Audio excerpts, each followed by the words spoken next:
All right, here we are.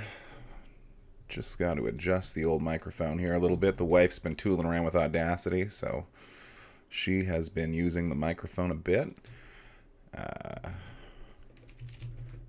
Just letting everyone know we are live.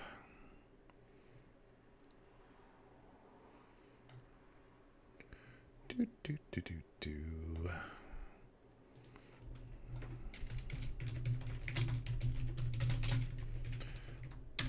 And that should do it. Hi, everybody. Welcome to Son of Stapes. I apologize if there's pizza in my beard. It's been a fast evening, and that's also why we're late. I had to feed myself. I was having PC issues earlier, and, that's always kind of a drag. So, I got it all worked out eventually, but it took a while, and, caused me to have to eat dinner late, and you guys don't want me streaming on an empty stomach. So tonight we're going to start Pillars of Eternity, which is a Kickstarter Obsidian game that is quite beloved by the people who enjoy games of Baldur's Gate and Icewind Dale and such as that. Maybe not eternally beloved by everybody, or universally beloved, I should say. I don't really know, but I've been really looking forward to playing it. I've played it a bit before. Essentially, I made a wizard character, and I got up until you get all the base NPCs in your party, basically, but I also fast-tracked to that a bit. So, what I'm trying to say is this is going to be a new experience for all of us on stream here, potentially. Basically, when I'm usually playing a game that I'm narrating, it's a game that I've played before that I really like, and, I kind of have an idea of what the voices are going to be as we go into it, whereas with this, I'm going into it basically blind, and, it might be hard for me to even keep the characters a little bit consistent, but I'm going to try my very best for you folks. So, with no further ado, let's dive into character creation. So here we're picking the settings. I don't like playing games on... I kind of like the second hardest difficulty, usually. Path of the Damned, I've heard, is pretty intense, so we're not going to dive into that. Normal difficulty requires strategy and efficiency, but forgives a few mistakes in combat. I should probably do that one. We'll leave these two options alone.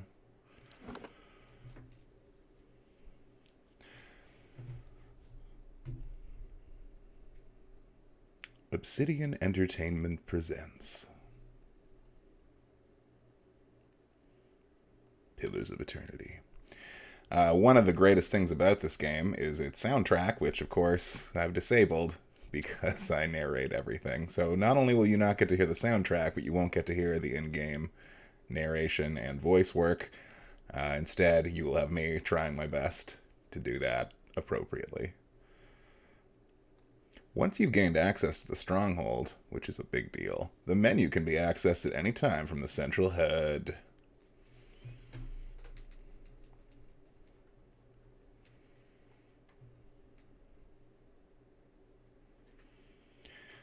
So, Five wagons grope blindly for the path on a starless night, their master glancing ever upward to the skies for assurance that he is on the right course.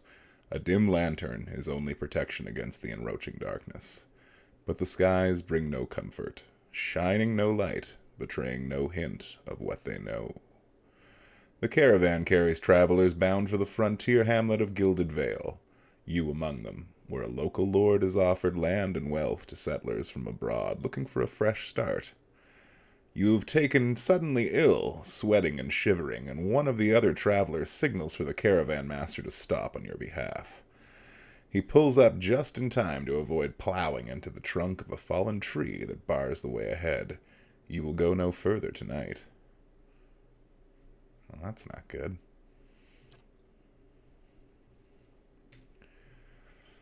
So yeah, like I was saying, if you're familiar with my Baldur's Gate 2 playthrough, I played a wild mage. So we're going to do something a bit different this time.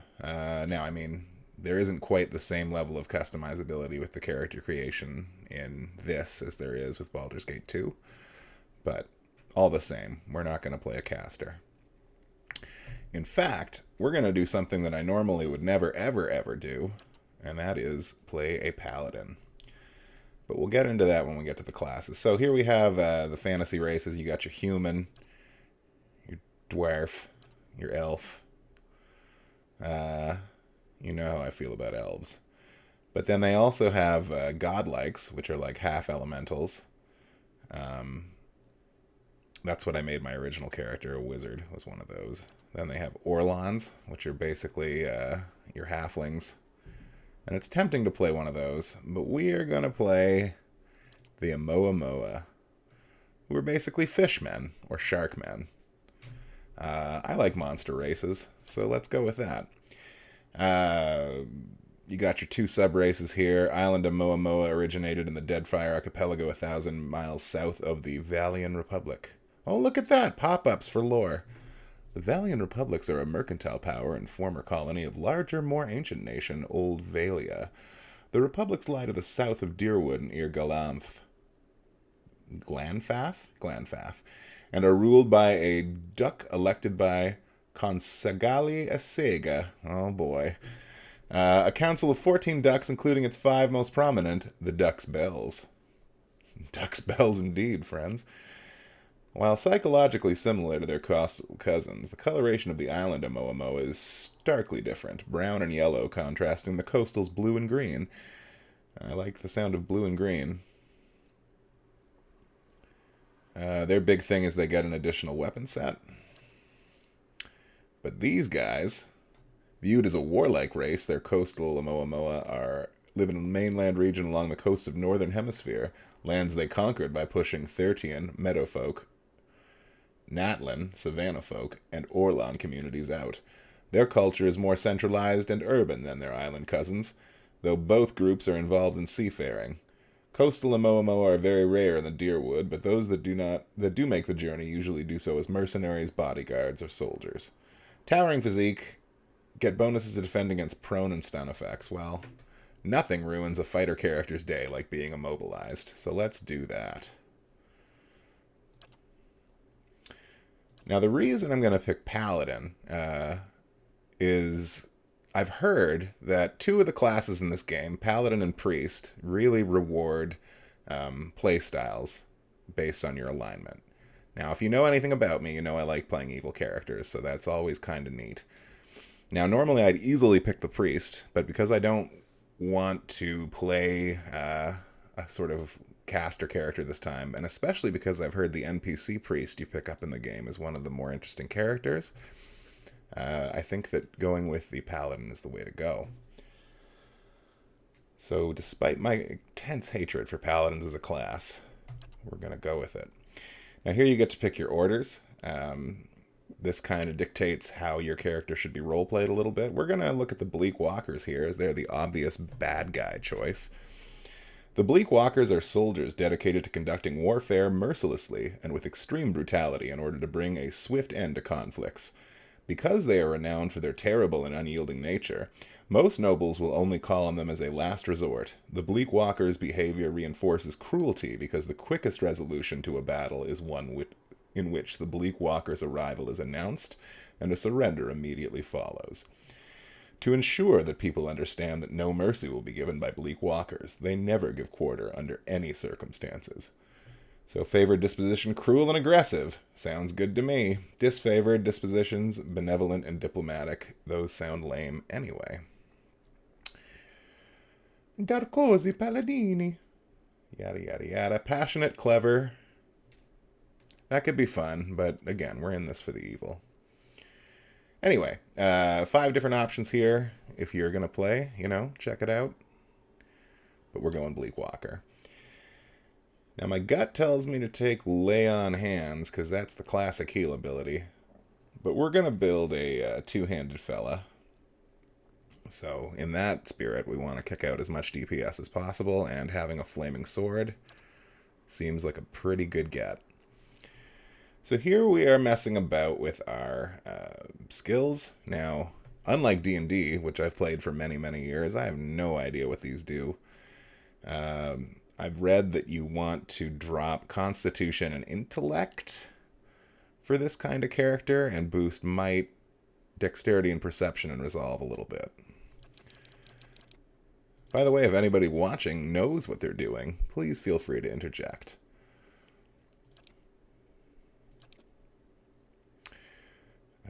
So we're going to just drop those down to 8 each.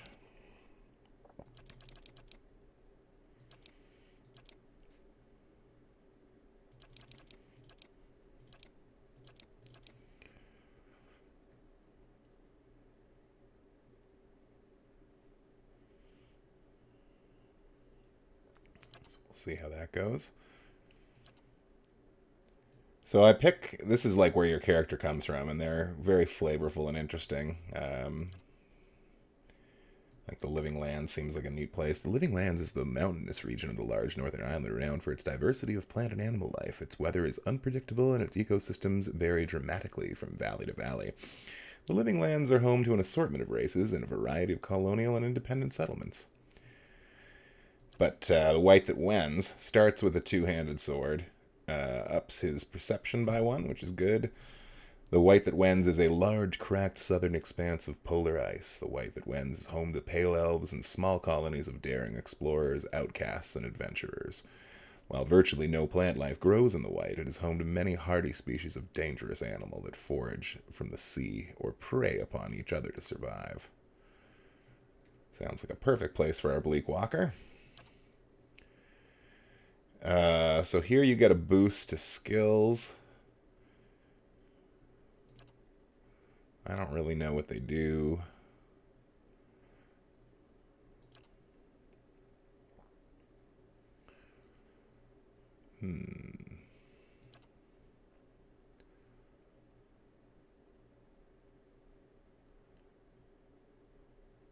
Stealth and mechanics, eh?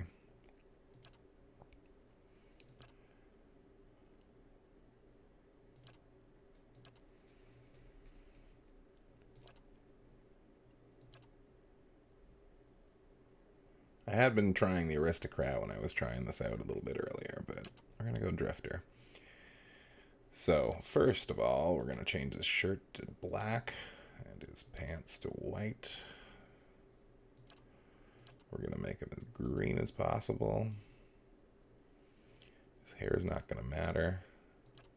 That's just going to be his portrait.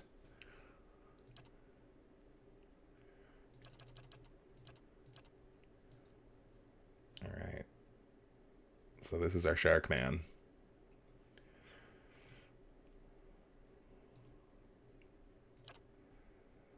And I mean, we won't hear the voices, so it doesn't really matter. We'll just pick Sinister, because that sounds like an evil thing. And since I don't have any viewers, I get to name him myself. I guess we'll call him Shark Man. Or Froggy. Or El Chapo.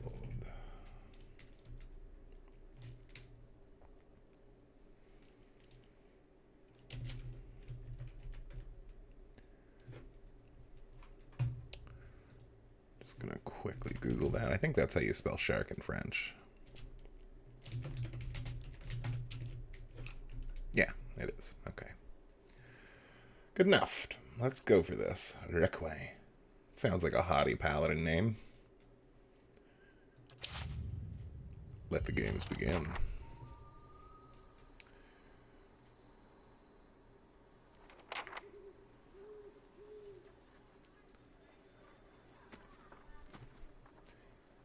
The caravan master finishes addressing the group, his bushy red mustache and sagging jowls quivering as if for emphasis.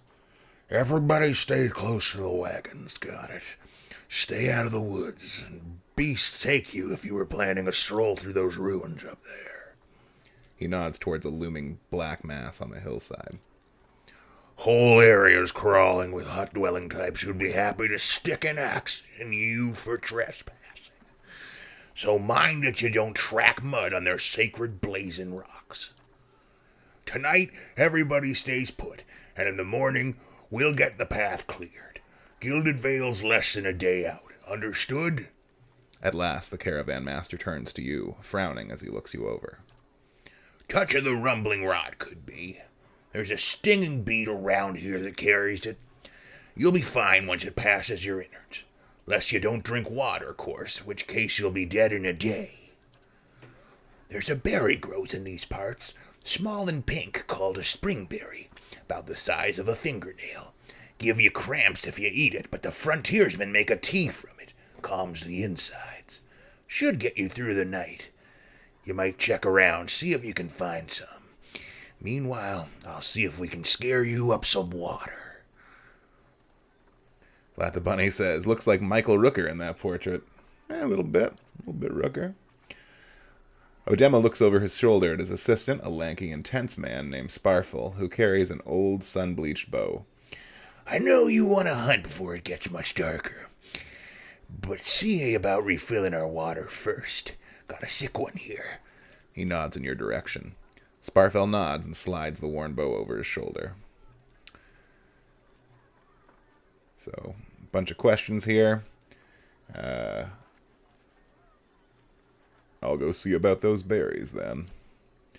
Hold on. Take someone with you. I know you're not some helpless tenderfoot, not like most of this lot, but if you drop dead, I don't want to be looking for the body. Got a schedule to keep. He scans over the travelers, resting eyes at length on a sturdy, armor-clad woman who has spent the journey's night sleeping on uneven ground without blanket or pillow. Calliska! The woman looks up on her own time. Pardon me. By the way, hello, Vlad. He needs to find some springberries. Watch that he doesn't drop dead. No promises. That's a weird voice. What kind of a guide says something like that? Kind you can afford. Odema chuckles and shakes his head. He looks at you. Don't listen to her. You're in good hands. He casts a sidelong glance at her. And I pay too well, if anything. Odema's small grin recedes beneath his mustache, and he is stern once more. Off with you. Hayden should have supplies. See that you're equipped before you head out. We're in harsh country. Get your berries and hurry back. And if you get so much as a tickle of wind, you drop everything and you run. Something in the air tonight. If it's a biowalk, we'll shelter in the ruins. Hut dwellers be damned. Vlad the Bunny says, I eated the purple berries. Welcome to Pillars of Eternity. If this is your first visit to the world of Aora, you may want to watch these windows to become familiar with the tools and interfaces available to you. Nah. I think I know what I'm doing. I'm playing on hard.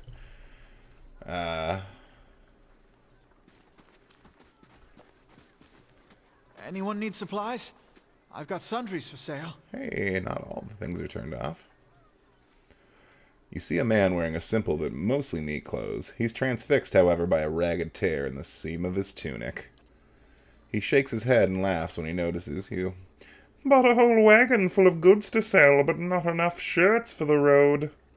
He scratches one cheek with his knuckles. It's covered with uneven stubble, as if he hasn't quite gotten used to shaving on the road.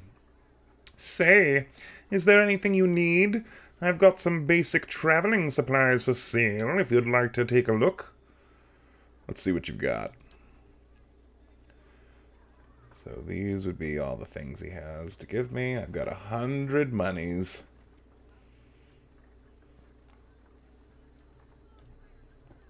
I wonder if I'm locked into Greatsword or if there is a two-handed axe option. Battle axe is one-handed. A battle axe is one-handed. Okay, don't press the same button twice. I guess there's pikes. Two-handed.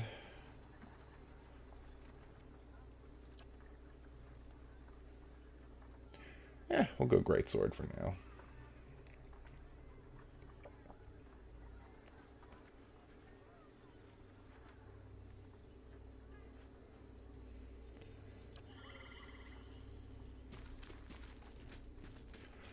So despite everything I read, we're going to build our Paladin as a two-handed attacker, which supposedly isn't very good. Oh, here, it's Sparfell. I'll have your water soon enough. Stream's not going anywhere. Sparfell, I'm going to have a deadly case of the runs, buddy. You could maybe... Let's check by those outcroppings. How about you check? So we're not super familiar with all the buttons. Okay, looks like a couple of wolves or something.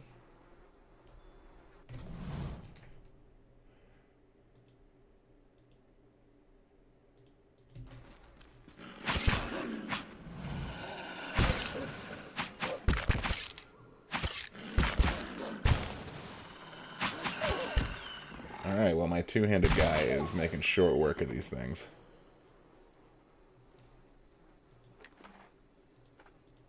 Picking up some pelts. Looks like there's a dead elk there.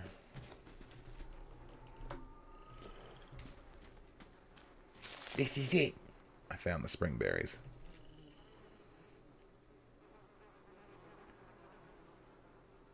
You're kind of a mystery to the rest of the caravan. Just some kind of wonder the way I hear it. That isn't your business. Kaliska shrugs. Suit yourself. Can't very well force you to have a personality, can I?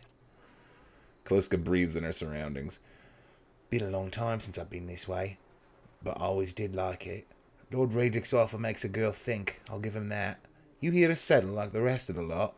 I hadn't given it much thought. No harm in that. Might as well see the place first. So, you must have some other plan in mind for coming this way.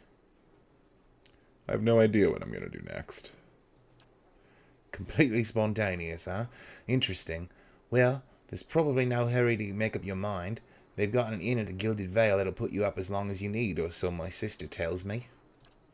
Anyway, I'm wasting time here. A demo will give me an earful. Let's be on our way. Alright, let's get back to camp. You know, I wouldn't hold my breath that Sparfell's getting you water anytime soon. He does what he feels like, and when he feels like it. We should check up on him first, slap him around a little. Stream's just down that way. Come on, let's get your water. Aww. My cat's outside the door, trying to get in. I'd let her in, but she would immediately make me regret it.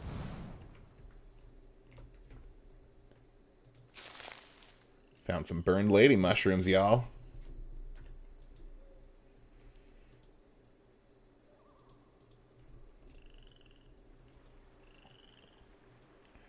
So we seem to be sneaking.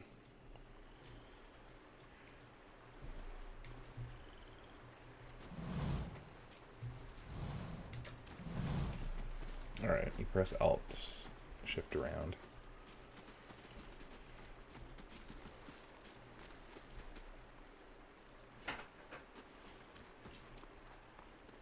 That's my cat trying to break into the room, everyone.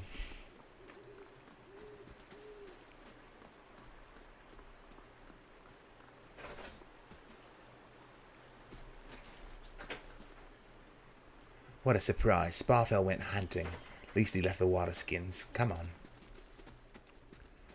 This is recent. Not good.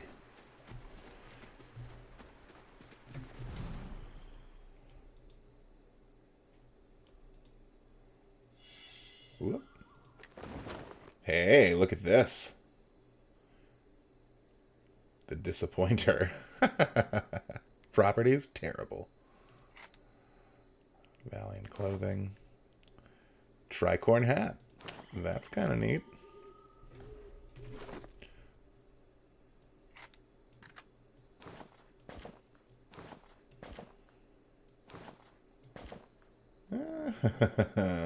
No. What's he wearing right now? Padded armor, DR4.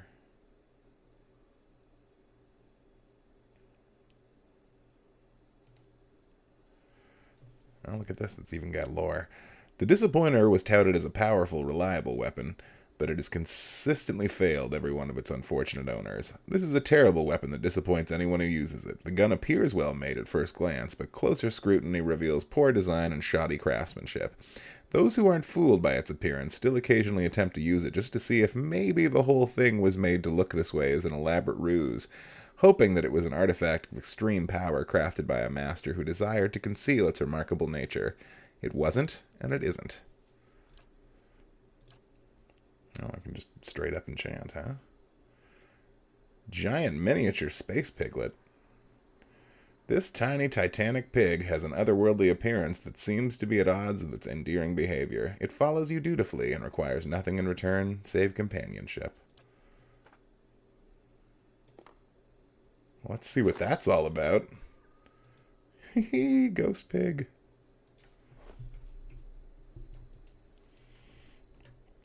Anyway, that's what we need to search next, but let's just do a proper sweep of the area first. Make sure we're not missing out on any troubles or treasures.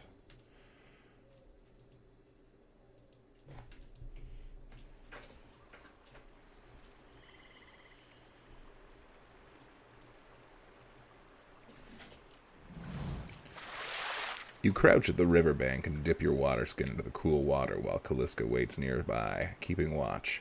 As you rise, you notice her look up sharply towards the tree line. You've gained an item quest, full water skin added to the stash. Oops. Well, apparently Sparfeld came out. Calliska frowned. Sparfel, are you all right? Sparfel's toe catches a rock and he collapses forward in a heap, the feathered shaft of an arrow planted between his shoulders like an enemy flag. Run, little pig.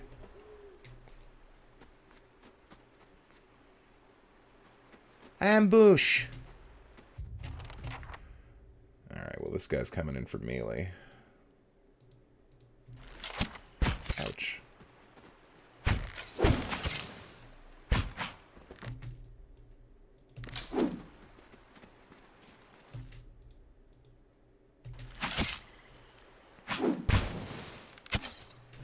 What are we fighting here? These must be those hut people they told me about. Well, I made short work of them. Come on, we have to get back to camp.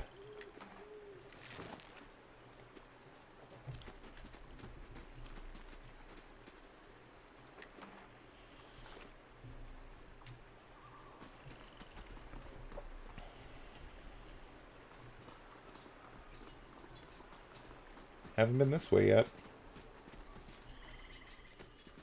Chase this deer. Oh. The corpse is cold to the touch and ripe smell wafts from its putrid waves. A dark crusted blood stain besmirches its simple linen clothing. Ah.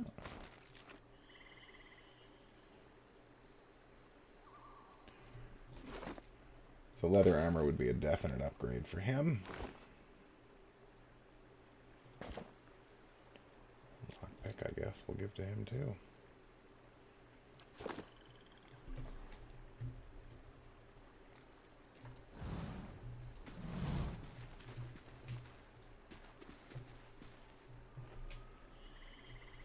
Okay, well, that was worth it. I feel vindicated.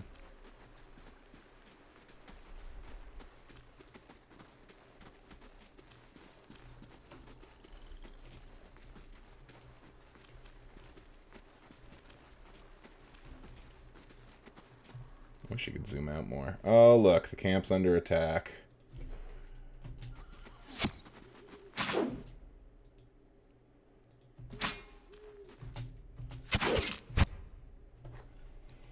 So over here we have some quick abilities that we could be using if I was paying more attention.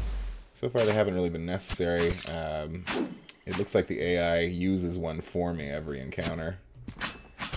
That sets my sword on fire.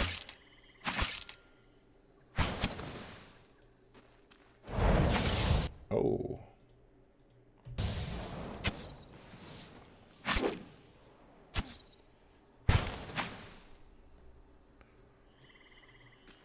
I think I read that flanking characters is important, so we're going to just do it.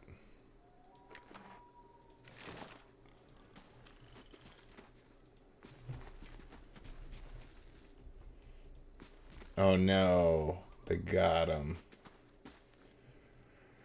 All around you lie the massacred remains of the other travelers, peppered with arrows and knife hilts, splayed and bug-eyed and filthy. Kaliska puts up the back of her left hand to her mouth as if to ward away some poisonous vapor. A handful of dark figures stands above the fallen, treading on the limbs and backs and heads, jerking their axes from bodies as if from half-split logs. One of them, towering and severe with a thick beard tasseled with knots, holds a wet blade. At the neck of the man as you recognize as Heodin, the last of your caravan left standing. Lay down your arms, trespasser. Do not forfeit this man's life for a fight you will lose. Let's see here. I only see 4 of them, and we took out 3 pretty easily.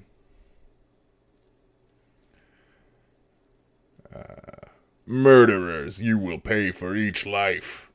Death willed by the gods is not murder but righteousness. You have trespassed in places of which no mortal man is worthy. The debt is not ours to pay, but yours. So I say again, lay down your arms. Don't trust them, they mean to kill us all. Oh, look at that, I don't have the intellect for that.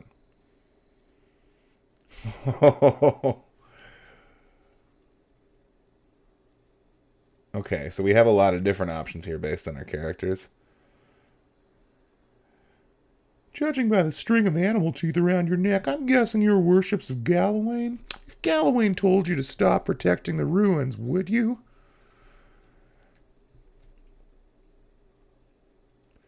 Well, we have high resolve. Go ahead, kill him. Do it now. The man hesitates and his eyes narrow as he studies you. What kind of coward asks for his own man to be killed?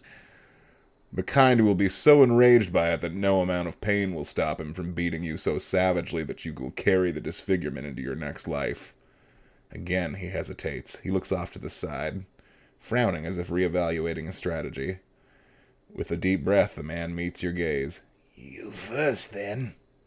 He shoves Heodin toward you. As he does so, the man rakes his blade against Heodin's torso. Heodin screams and stumbles forward, a wide gash in his clothing beginning to bloom crimson.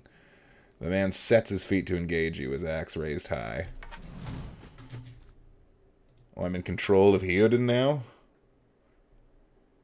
Blinding strike, second wind.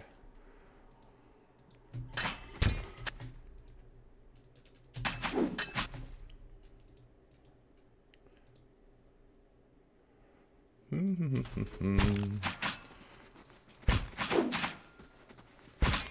wish that pig would help me.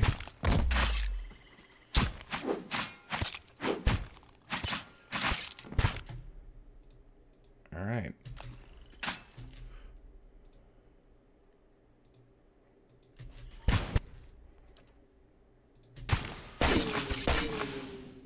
Ooh, that did a lot of damage. Is he down? Oh, he's down.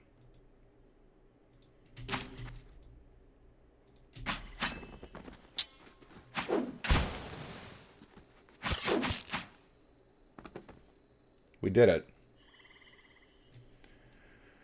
Your enemy now lies supine on the ground, unable to rise. His companions now silent among the other dead. His breath comes in wheezing, fitful gasps. He looks not at you, but at the sky above you.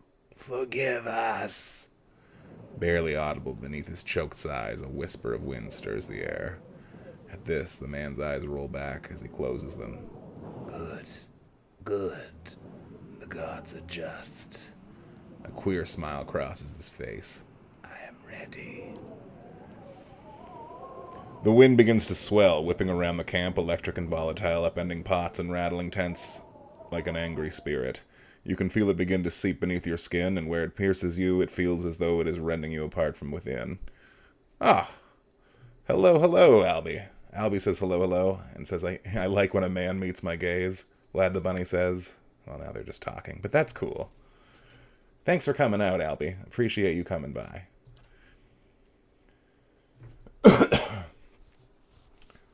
Oh, seated against a wagon wheel amidst the howling maelstrom, slashed across chest and bowel, Odema's body stirs, and with great effort he raises his sagging head. His eyes barely open, he looks directly at you. Get inside! Run! So we do. What is happening with that fire?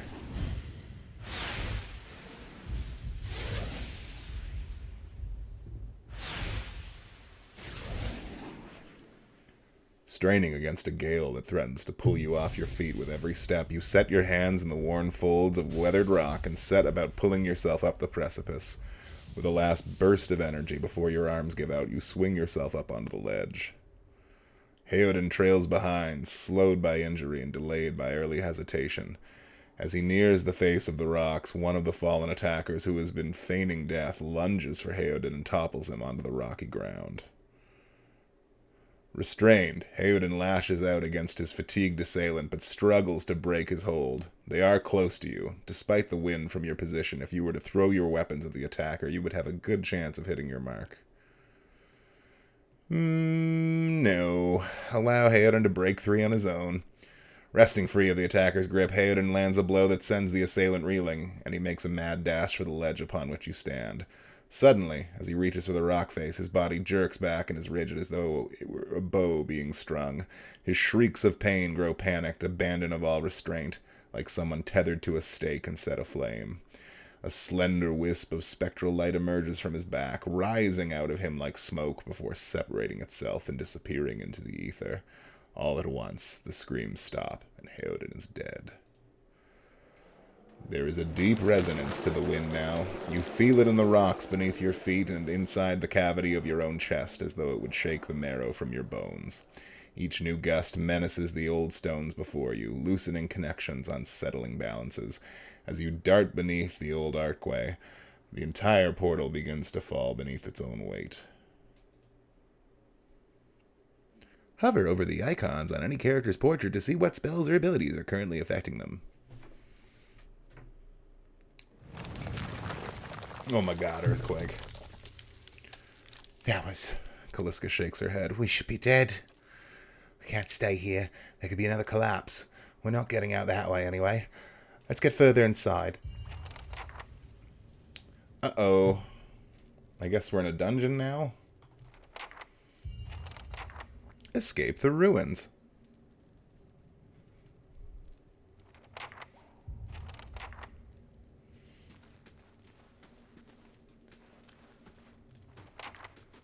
At least my spirit pig made it out alive. A lower level of the ruins has been blocked off by fallen rubble.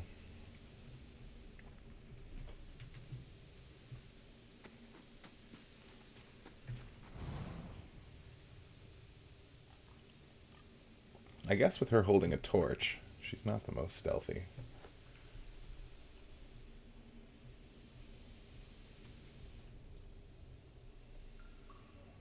It's too bad Heoden didn't make it. I would have liked to have sold him stuff. We have to be careful in here. The place has been open to the wilds for a couple thousand years. Might be a lot of vermin taking shelter here. 4-legged if we're lucky. 2 if not. Who attacked us?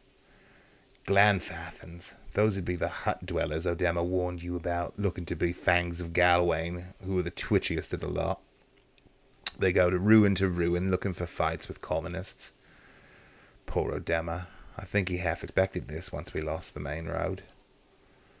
We look for another way out. Storm has to die sometime. The Glanfathians said we trespassed in the ruins. I don't believe that. Odema would never allow it, but as much as the Fangs are hotheads, Glanfathans don't attack without being provoked. Either they saw something and got the wrong idea, or... She glances down the passage beyond. All this loot is in here with us. That's not something we need right now. You don't seem too upset about all this. Kaliska looks you in the eye, a volatile current running beneath her voice. Maybe you don't know me enough to know what upset looks like. And maybe I've seen worse too. Seen worse and kept on walking. Because there's nothing else to be done, and because there's other people you care about who still need you. Let's get going. Whoa, here she comes. Oh, that's right, I can't sing copyrighted music. Also, my character's a shark man. So, we're in a terrible dungeon now. I hope there's not traps, because I don't think I have characters that are prepared to deal with that.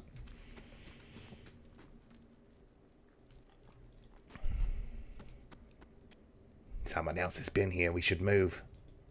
Should move into their stuff.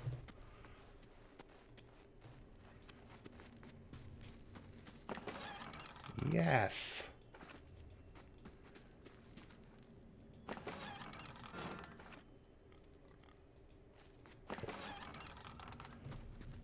All right, good stuff.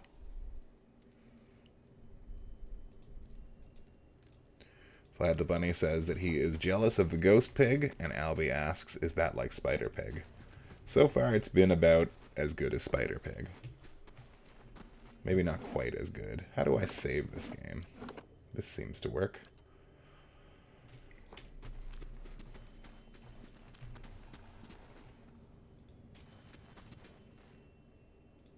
Alright, Torchy.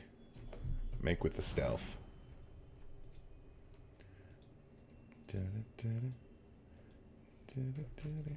Right, no copyrighted music. Ugh. I can't just make up songs. Or can I? Those tiles look suspicious. And I missed the rest of what she said. Blundering Shark Man will just run into the middle of this room. Yeah, it's going to be some kind of tile puzzle for sure. Which means Torchy's going to go through first. Ooh, loot.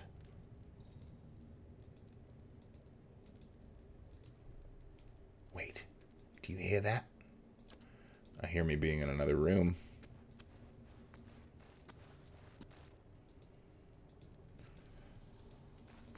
Oh, there we go. Skulder Whelp.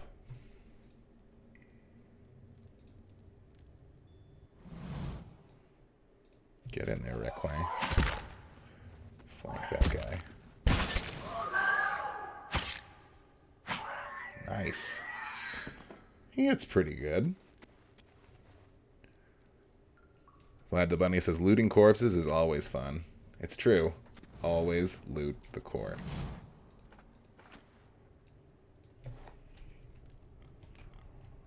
Yeah, go for it, Ghost Pig. Let's get a little close-up on that guy. Look at him. Just rooting around in the dirt.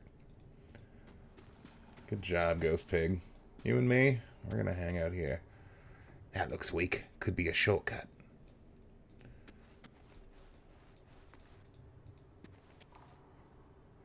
A crack runs along a wall from floor to ceiling. A light gust of air passes through it. Use the hammer and chisel to weaken the wall. Neat. You set to work. The cracks lengthen and widen with your efforts, but the process is more taxing than you'd expected. Sweat beads your forehead and your muscles begin to ache. Continue chiseling at the wall. After several long moments, you begin to see light on the other side. With one final tap, several blocks of stone shift, then tumble loose, clearing a gap just wide enough to pass through. You've lost an item, hammer and chisel. Damn. Okay. Now, before we go that way, let's just make sure we didn't miss any side tunnels, which it doesn't look like we did. Alright, Torchy, you're up. Uh-huh. A starved Skulder Whelp. Oh boy. That's right. Swarm around her. Gotta remember to use these per encounter abilities.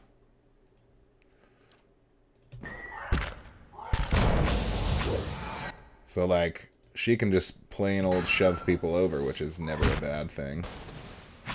Let's try that again, right? Bam! And we'll give him a bit of the old fire chop. 41 damage. I like it. Okay. Look at that. We turned him into little nuggets. Skulder ears.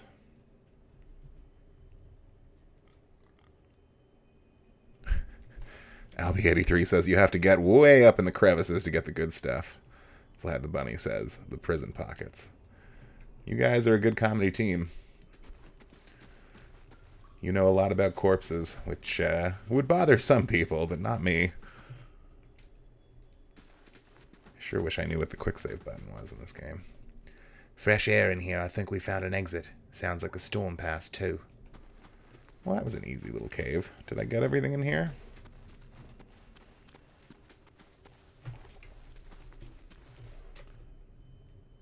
Yep.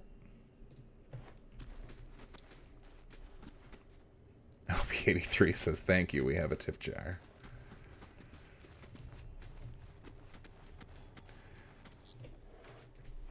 Here's a tip. Never take any wooden nickels. Gosh darn, I love Diet Coke. Trademark. So, looks like we got ourselves a spider of some kind. I'm going to send Torchy in first. Whoop. Boy, they're quick.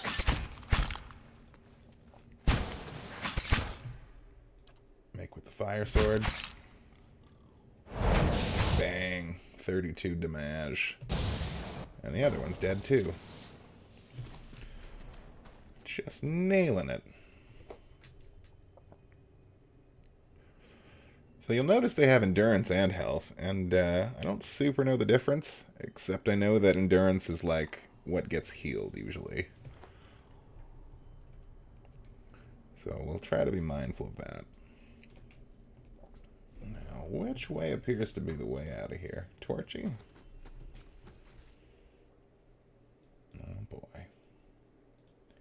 More spiders. Oh, there's a big spider. That's gonna be a problem. Okay, well, we're gonna try to have her knock over this famished spear spider. Blasted in the abdomen for a lot of damage. Blast in the abdomen, indeed. I've been dropping a lot of double entendres tonight. If you're lucky, there might be more. Oh, a spear spider leg. So I'm noticing a lot of things go directly to my stash. I wonder how I use that.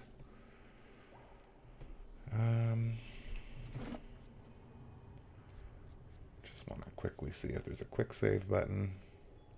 Quick save, F5. Perfect. Bang.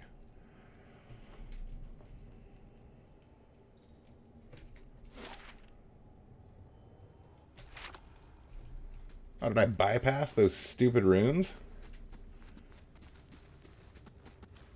Excellent. I hate stupid runes. Although that does look like it goes somewhere. Oh well, whatever. Let's go, Spirit Pig.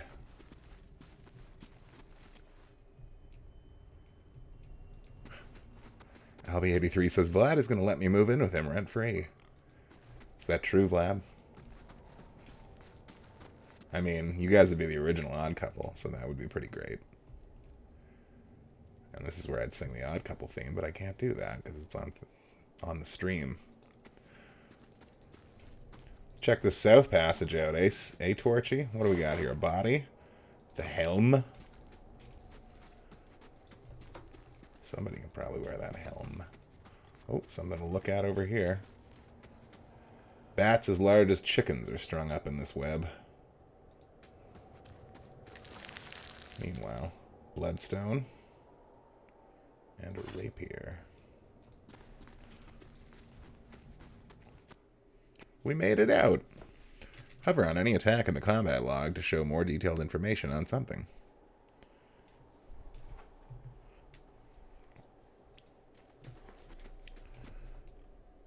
Uh-oh. 4 figures stand before an otherworldly apparatus, an ancient structure of chiseled adra and metallic veins, ominous and looming like a silent observer.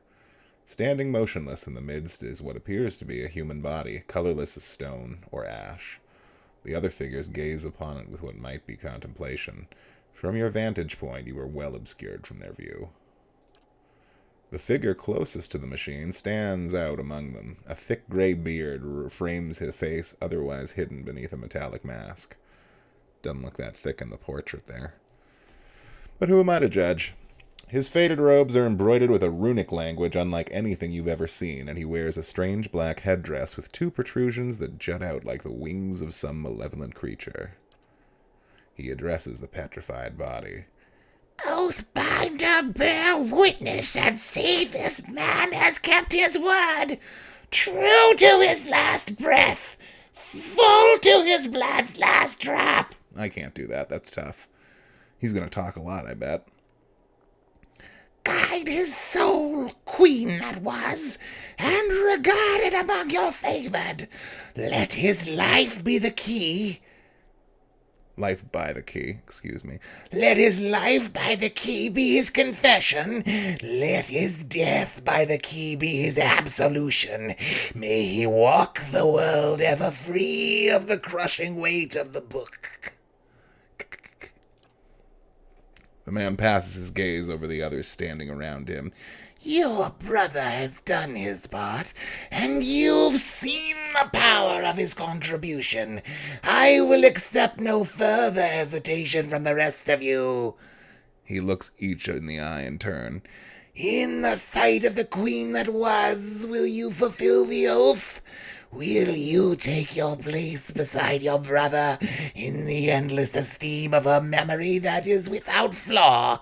Step forth and be assured that the great worth of your life's course. I hear bells.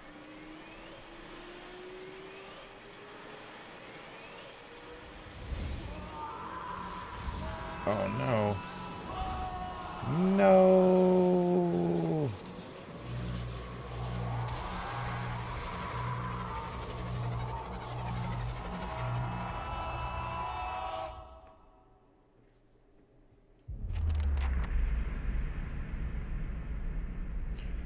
For an instant, the apparatus goes quiet and the air is still. Then, all at once, it erupts with a concussive surge. Light floods your vision and you are knocked to the ground. Your head snaps back as you land, and pain wells into the back of your skull, washing your last thoughts away into the black, unconscious void. You open your eyes to a different place, another time. You stand in a circular room, grand and domed, its walls lined with adra and trimmed with copper. The style is ancient, but the chamber is unweathered. At the far end, a great pillar of adra pierces the floor from below, its shimmering texture giving the illusion of boundless depth. I think adra is this crystal-like stuff here. Encircling the pillar is an apparatus much like the one you've just seen, but immense and multifaceted and intertwined. Your thoughts are yours and not yours, and they seem to exist before you think them, and they are all questions. Pressing questions, troubling questions, questions that must be answered, or... At the base of the pillar now, you see a man with a thick gray beard and a ceremonial robe, crowned with a strange ornamental headdress. You know this man. You are walking towards him now, at a pace that is hurried while trying not to appear so. You have something you want to ask him, one question above all, and the question spins madly in your mind.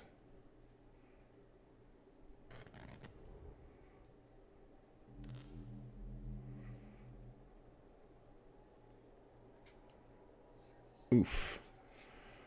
You awaken to find your malaise is broken, only to be replaced with something far more concerning. Faint whispers are audible at the edge of your hearing, like a ringing in your ears that does not subside. Movement flits through your periphery, but when you turn to look, you can see no sign of whatever it was. You find your gaze regularly darting this way and that, an involuntary paranoid tick. If this is a sickness, it may be dangerous to go without treatment for long. The figures of the machine stand frozen in place, flesh and blood replaced by cinders and ash. The man who led them is nowhere to be seen. You find Calliska lying prostrate a short distance away, blood pooled beneath her head. No breath escapes her lips. You are alone and far from help. Gilded Vale may be your best hope of receiving treatment before things get worse. Ding!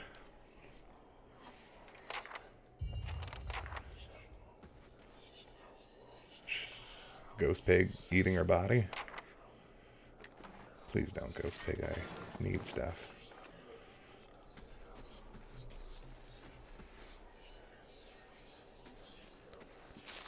Ooh, dry cap. I don't know what any of this stuff does.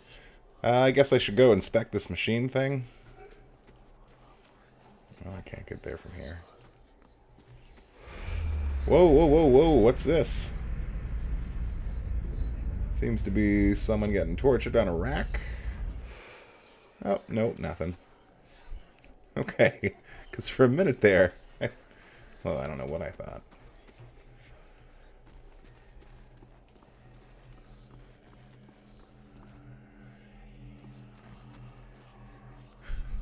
The game actually is giving me a lot of little whispers in the background. Vessel flesh. Oh, dude, I just turned him into... Oh, I'm sorry, guy. But I'm gonna do it to you and your brothers, too. Oh, what do we got this time? Looks like someone tied to a cross. And they're not wiggling anymore. Which I guess... Oh, no, they're wiggling. She looks kind of undead. Well, I'm gonna just keep looting these corpses. Hopefully,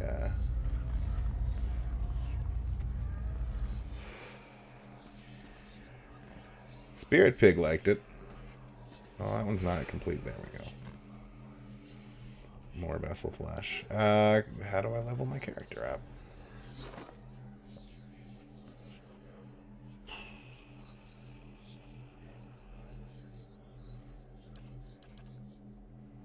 Cool, cool, cool. Oh, wait. There's a little menu at the bottom there, wasn't there?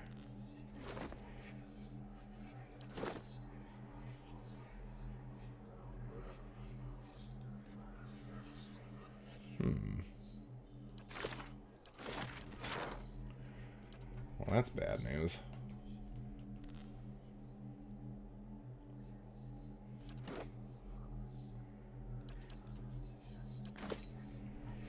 I guess I can't level up currently. This massive structure is formed of stone, adra, and copper, and covered in strange glyphs. The air around it vibrates with unusual energy. It's a friggin' soul sucker, y'all.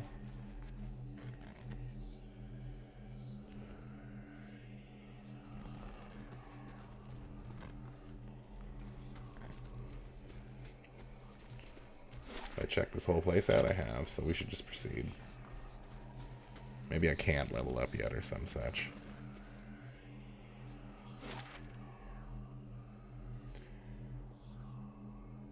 Alright, so I wanted to go to the Gilded Vale, but it looks like I have to go through Valewood first. It'll take me 6 hours to complete my journey from Ceylon List to the Valewood.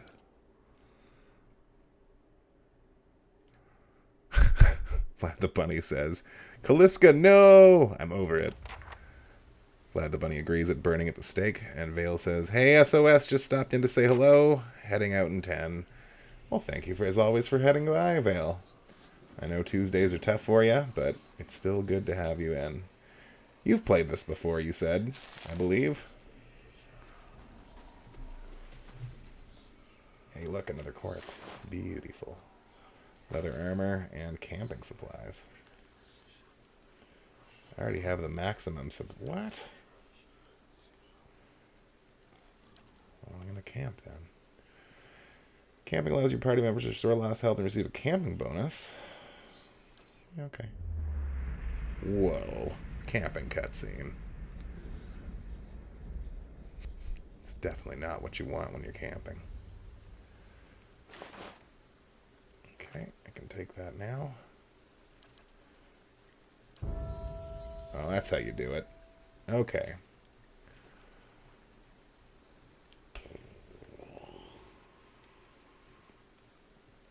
So I don't really know what my skills do.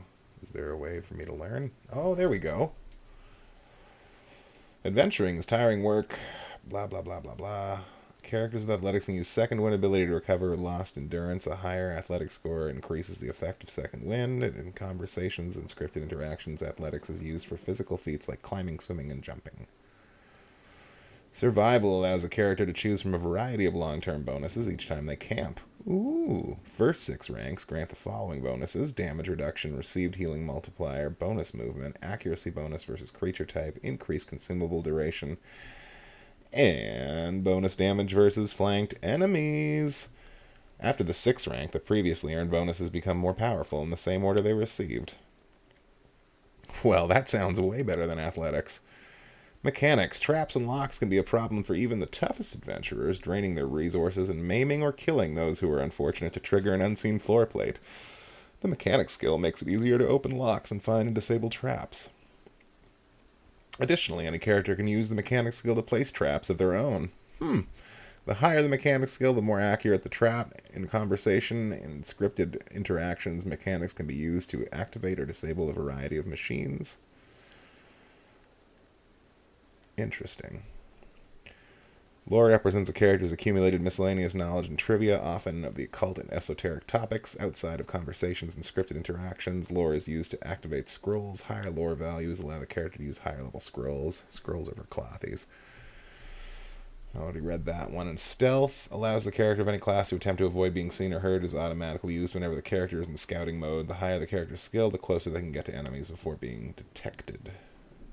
I get 6 points? Ooh.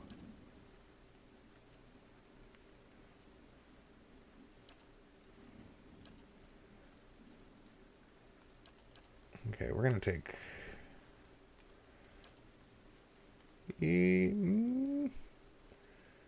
Yeah, looks good. Oh, unused points will carry to the next level. Okay, well.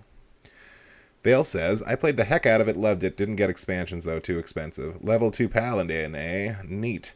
Yeah, Paladins are not usually my bag, but I hear it's one of the 2 classes that rewards role-playing. And I love being a bastard, so we've gone with an evil Paladin build. But I'm doing things pretty suboptimally from what I was reading, but it shouldn't matter. We're in it for fun. Okay, so here we have a lot of different things that we can learn. I think something I read was that I wanted to take weapon focus at level 2.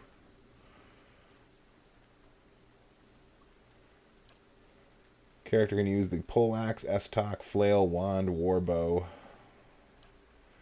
battle axe, sword, morningstar, and crossbow. Dagger, rapier, mace, scepter, and rod. Hatchet, spear, quarterstaff, hunting bow. Saber, stiletto, club, pistol, blunderbuss. Greatsword, pike, warhammer, arbalest, and arquebus. Gaining... Oh, that's not bad. That probably would be a good pickup. Although two-handed style is also an option. But I think we'll start with accuracy boast.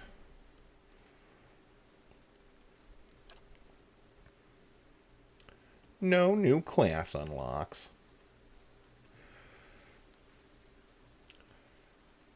There was a bunch of different things I kind of wanted to try for my character, including a cat druid, which I thought might be fun. But you know, nothing's set in stone here.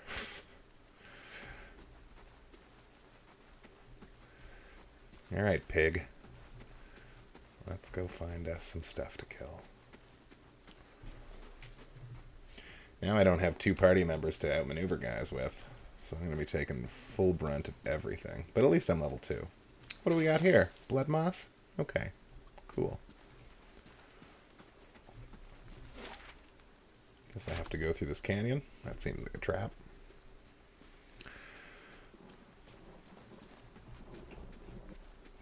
Ooh, a butterfly. Oh, he faded away.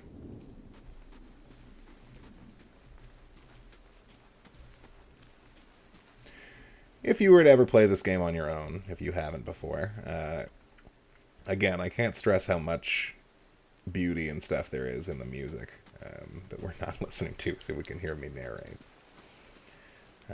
Definitely something to look forward to. What was that? That's a ghost person running away from me. Well, at least I got some river reed. Does that mean I'm about to be ambushed?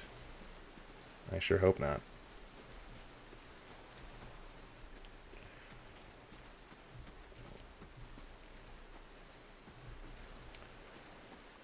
Just running right through that river. Oh, a Zorip camp.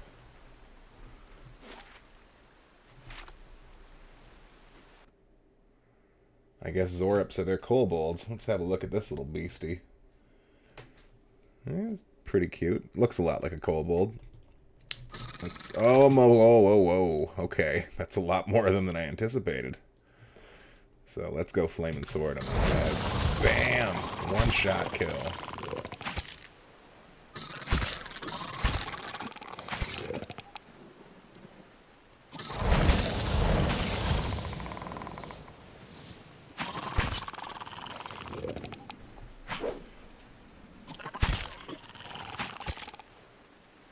Man.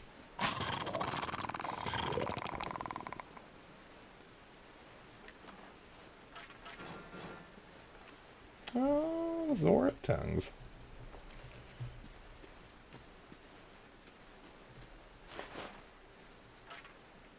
What is that?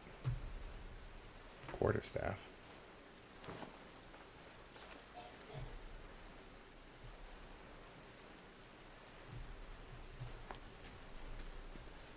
Oh, what did that say? The struts and supports are large enough to be the ribs and vertebrae of a dragon. Well, now they're just slums. Abandoned little huts. We did it, pig friend.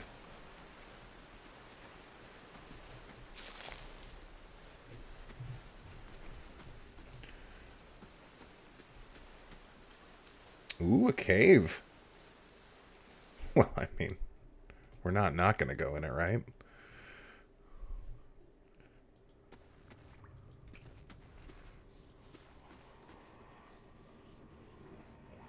Oh, a bear. Let's see if I can't sneak up on it.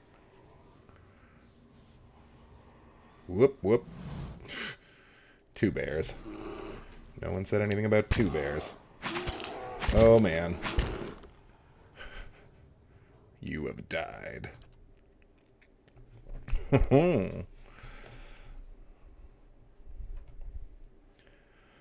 Alright, so let's not fight those bears. He said, going back into the bear cave. No, it's cool. We'll come back when we have friends.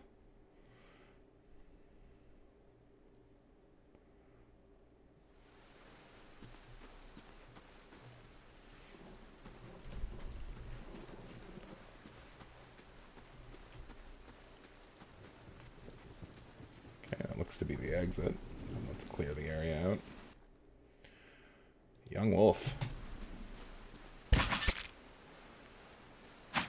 Since I can Flaming Sword twice per battle, I guess I should be doing it constantly.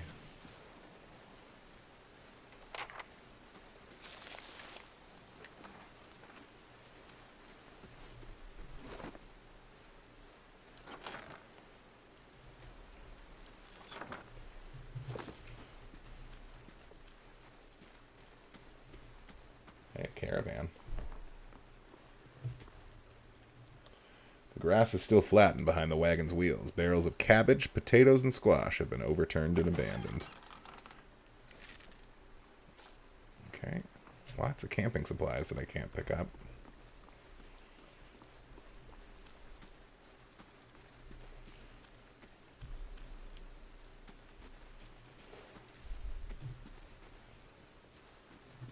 Shattered pieces of a crate are strewn across the dirt along with a few muddy vegetables.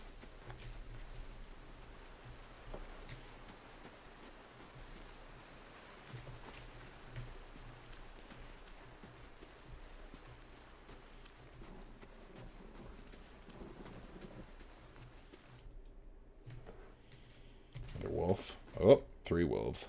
Better Flaming Sword this action. 11.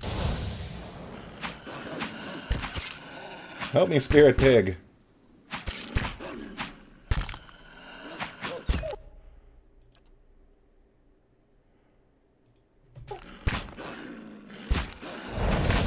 That's better. Oh, don't disengage. Okay. Well, shucks.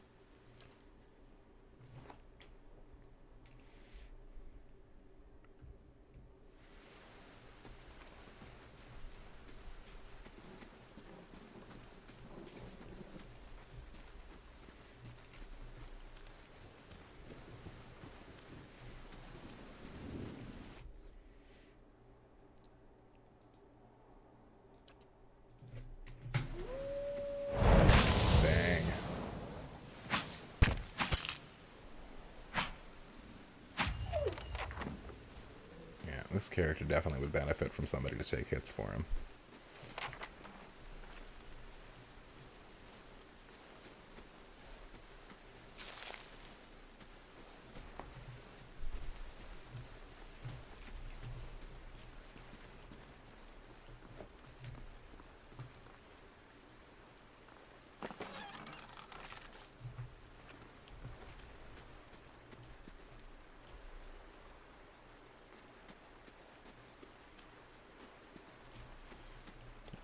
This way before.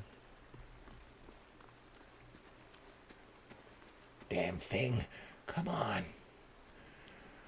This man appears to be hurriedly dismantling his camp in quick, jerky movements as he looks up at your approach, his expression tense and drawn. Greetings, he says, a little breathless. On your way south, is it? Have to say, don't see too many Moa out this way. You headed to Defiance Bay? Lots of work on the harbor, I hear. He wipes his brow, turning to face you. The sooner you're clear of the woods, the better, I think. Keep your nose in your own business before it gets lopped off. I didn't mean anything by it. Honest. Just thought I'd warn you. We were attacked just north of here, me and a friend of mine. We came out here to hunt, figured we'd bring home a stag, eat something other than bread for once. Came upon a bear instead. Great monstrous thing, and Pearly, he didn't make it. He shakes his head. I don't know what I'll tell his wife. In any case, the forest's already cost me a friend, and I'm heading home before it takes anything else. Where did you find this bear? In a cave a ways up that way, he says, and points in the northwest. We've been there. I wouldn't seek it out if I were you. It was a great brute of a beast. Would hate to hear that it took another life. In any case, the forest... Farewell. Did you leave me anything?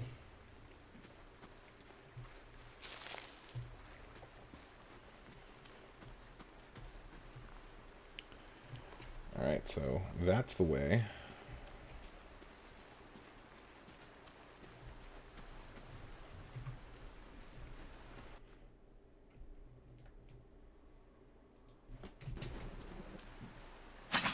An outlaw, huh?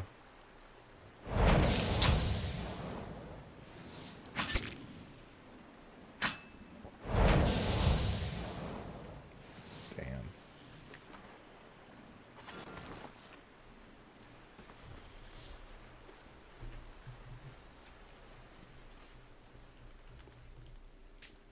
So it's 7:30, and even though we started a bit late, I'm going to, Oh, bandit camp. The young dwarf tending to the stew looks up startled. As he sees you approach, he drops his ladle, spattering stew across the ground. What? The bandit turns. Get him, you dogs, and make sure our new cook don't run off. Help, please, help me. One of the bandits gives Tenforth a kick as they pass him, and he huddles. It seems like a lot of dudes.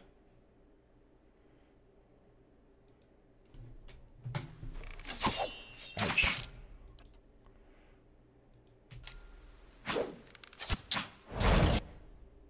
I really don't like it when that hits for 9 damage.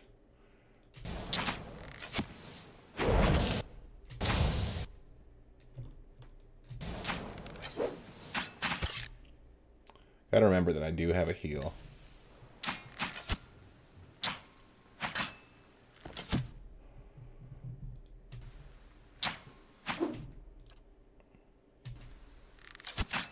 Ouch. Okay, not a bad heal.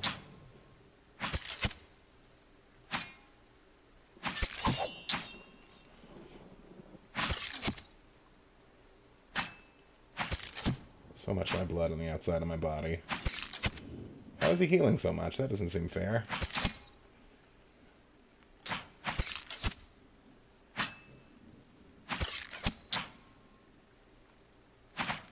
Got him.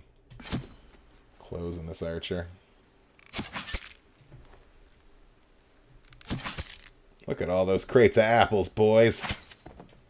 We're eating for days.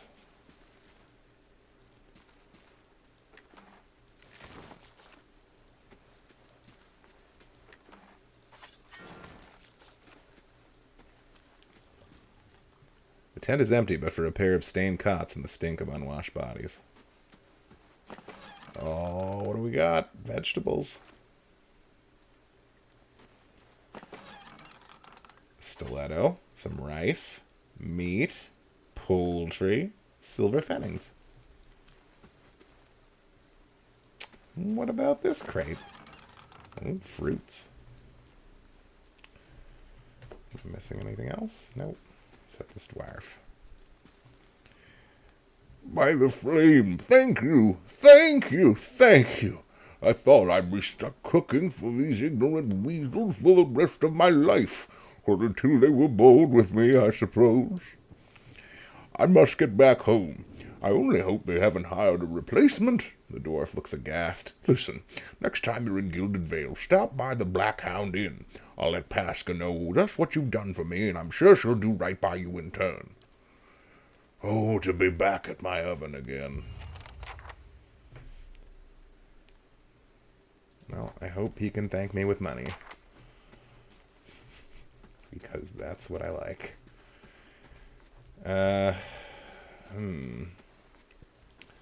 There was a camping supply somewhere around, right? Because I don't know about fighting these wolves without that camping supply.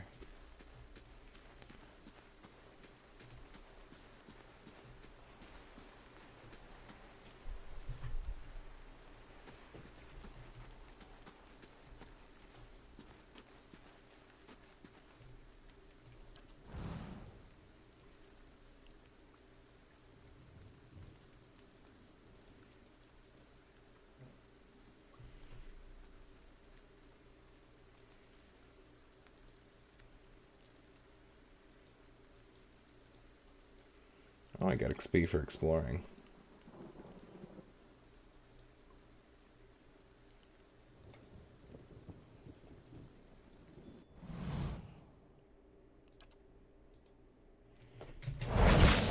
Nice.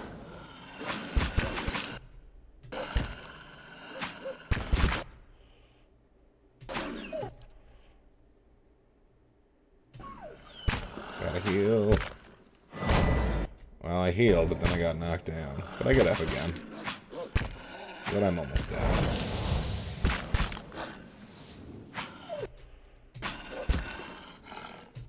Do I have anything that, like, heals me?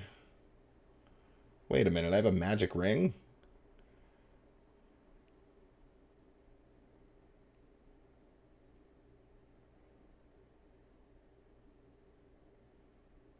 I don't know what that means.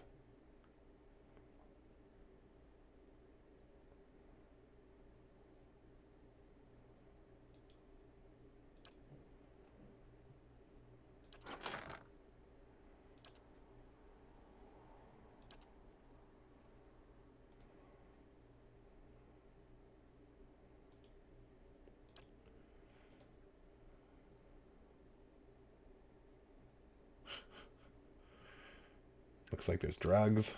That should be fun to experiment with.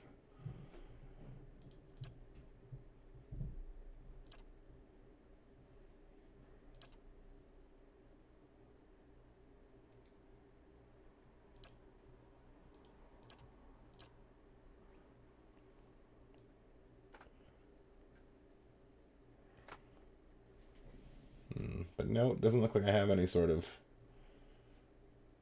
I guess I could have used an arrow. Well, time to die, guys.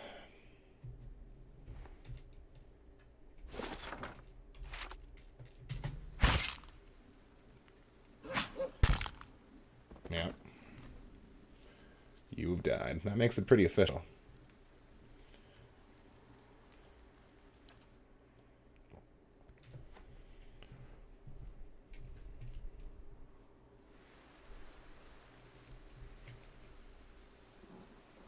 Well, I'm not going to just let this treasure go.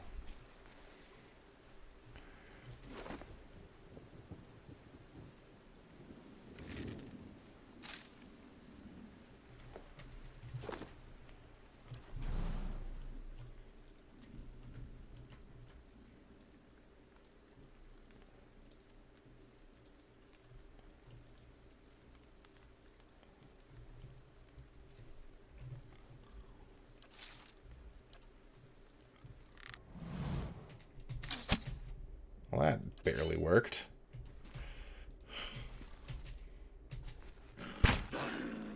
Oh, hey, we bottlenecked him. Good job, pig. Now this I want to think I can do. Oh, bottleneck no more. That's fast DPS, wolf.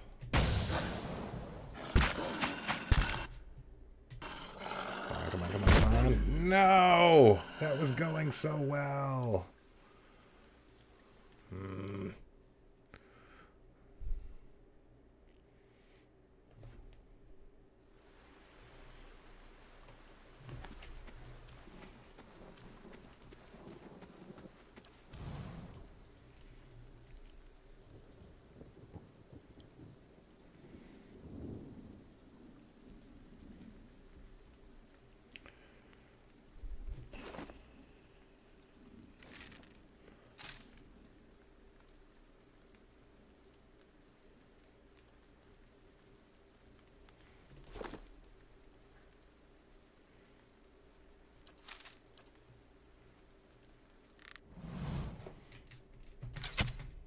Okay, that's better.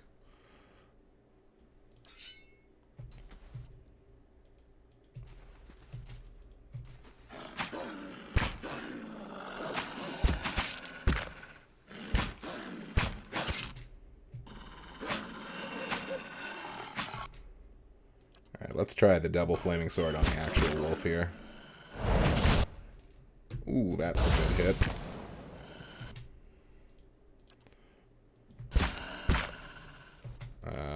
Maybe I should do this instead. Okay, good, good. Oh, it didn't do much.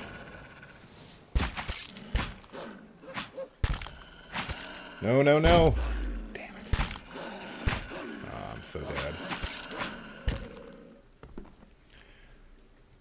It's so close.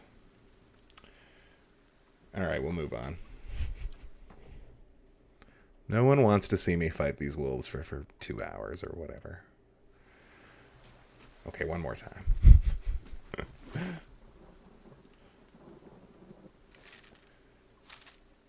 Should I put this ring on?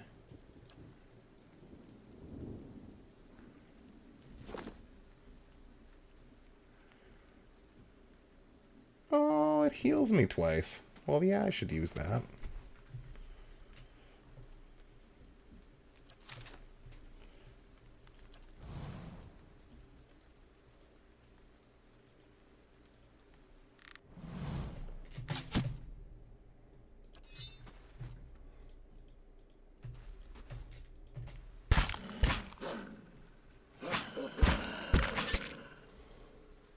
I know.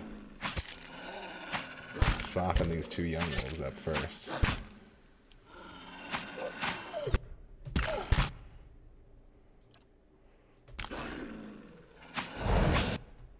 Bang. Okay. I want to say we can do this.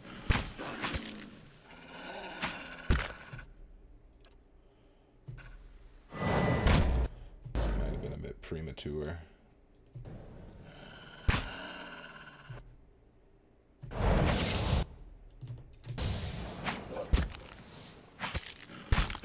Oh, only 7 damage.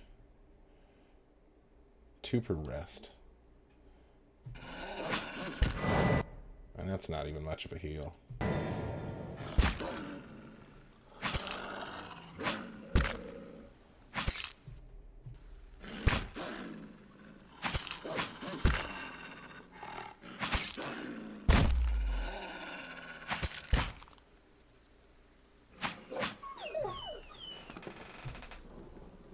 Take that, wolves.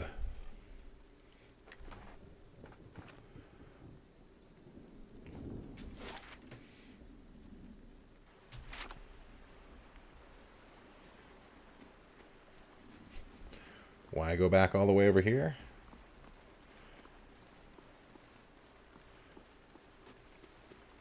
That's where the caravan supplies are.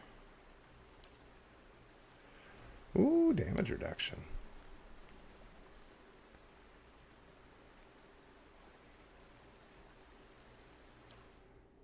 That's pretty solid. That's why we took survival, everybody. Okay. Let's go loot that wolf ruin. After all the hard work we put in, we deserve it.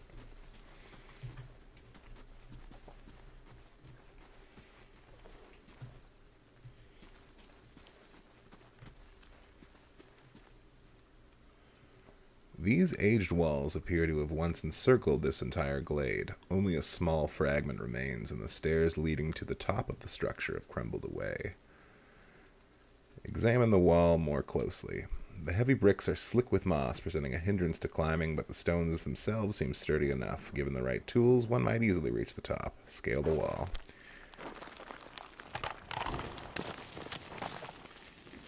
You find a handhold upon one of the large stones and start to pull yourself up, but the uneven bricks and odd angle of ascent make the climb difficult. After a short distance, your arms begin to burn too fiercely. You're forced to drop back down to the ground. Leave. Well, ain't that a pisser? I need to get up there for that loot that I can't get.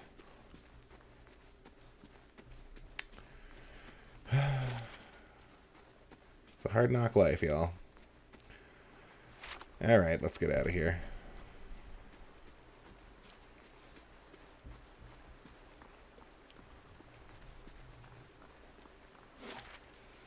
To Gilded Vale. Barbarians have many abilities that make them well suited for engaging groups of enemy and melee. When dealing with large mobs of enemies, considering sending the barbarian into the fray. Should have played one of those, I guess.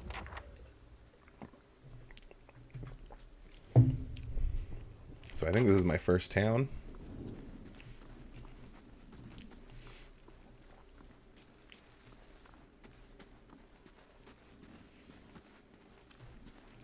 Oh. It's a bunch of bodies hung in the tree. No ghosts about it this time.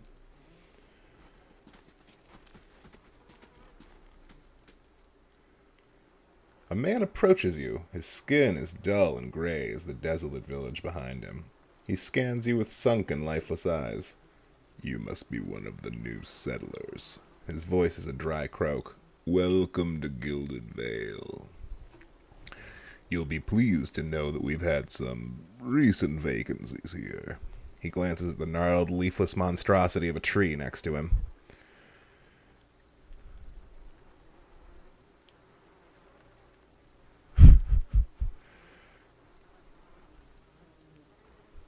Do you welcome everyone this way? The only answer you hear is the buzzing of flies from the tree. His gaze swivels back to you. Of course, we'll need to make some inquiries first. The inestimable Lord Raedric VII is taking great pains to insulate our town from Waidwin's legacy.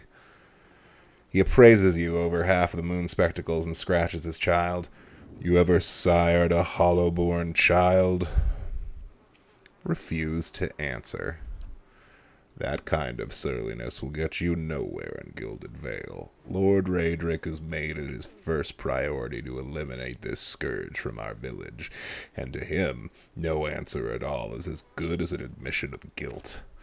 I should warn you, stranger, here in Gilded Vale we have a special place for dissidents, charlatans, and those who would hide a curse in our midst.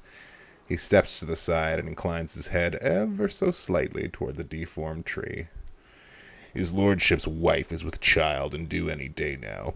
Without his approval, I shan't be able to find you a permanent settlement. It'll have to wait until after the birth. He folds his arms. We can continue our interview then, after the bell tolls from Raedric's hold to signal my new lord's heir.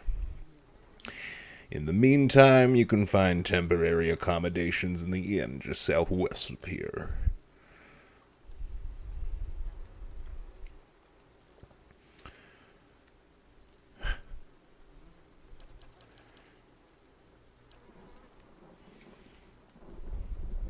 Now, what do we want to ask? This guy doesn't seem like he's going to be super helpful, but we'll ask him this anyway. I've been feeling strange ever since a close call with a Biowak. Is there something in town? Someone in town who could help?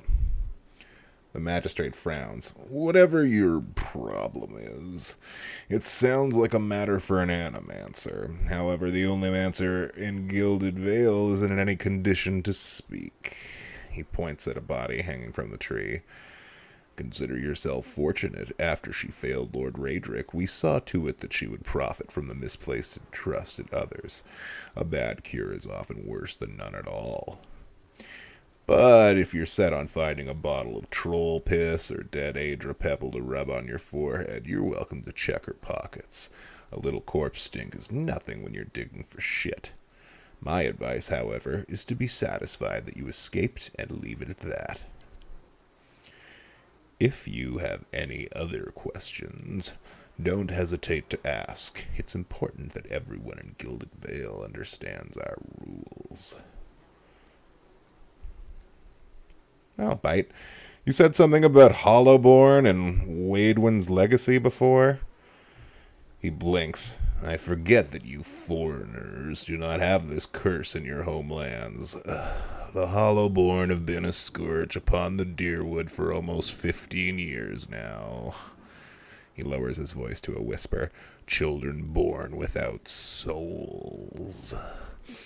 He shakes his head. Pitiful, dumb things that breathe. Barely, but do not truly live. Some say the Hollowborn are a disease. Some say they are a punishment from the gods. He raises his empty hands. In truth, no one knows, but they began spreading after the Saints' War, and so the name Waidwin's legacy stuck in honor of that foul, blasphemous pretender. His voice shakes with vitriol. I see. Lord Raedric decrees that may seem strict at times, but he has our best interests at heart. He nods. Goodbye. Urgot nods curtly. Keep out of... What the... Listen.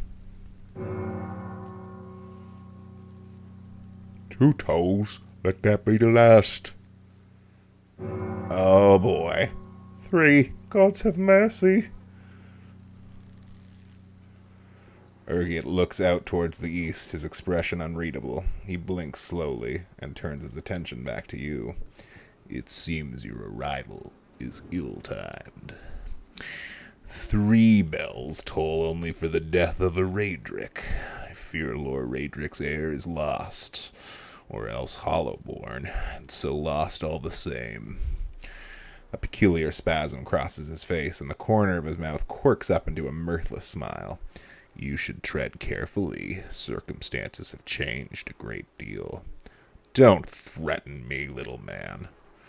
He shakes his head unmoved. It is no threat, only a warning. Lord Raedric will tolerate no threats to his kin or those who live upon his lands. Grief will not make him more docile. Does this affect the Lord's offer to new settlers? I can be sure of nothing right now. I advise you to get some rest. The inn or a stable for all I care. Find me afterwards. I will know more soon enough. Farewell.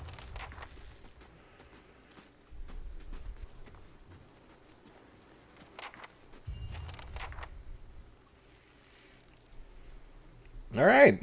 A great introduction to the Gilded Vale. Scattered between the roots are bracelets of twine and bead, wilting flowers, and notes half erased by the rains. Can I actually search somebody's pockets in the tree, maybe? I guess that's a lot of climbing.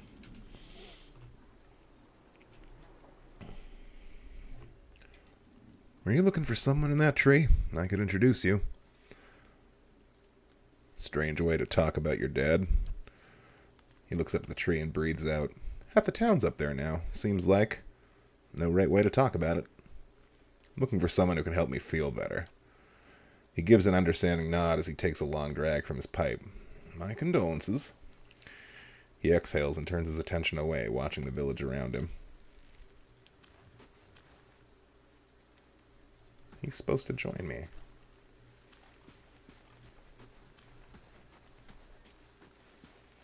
Things are bound to get worse now.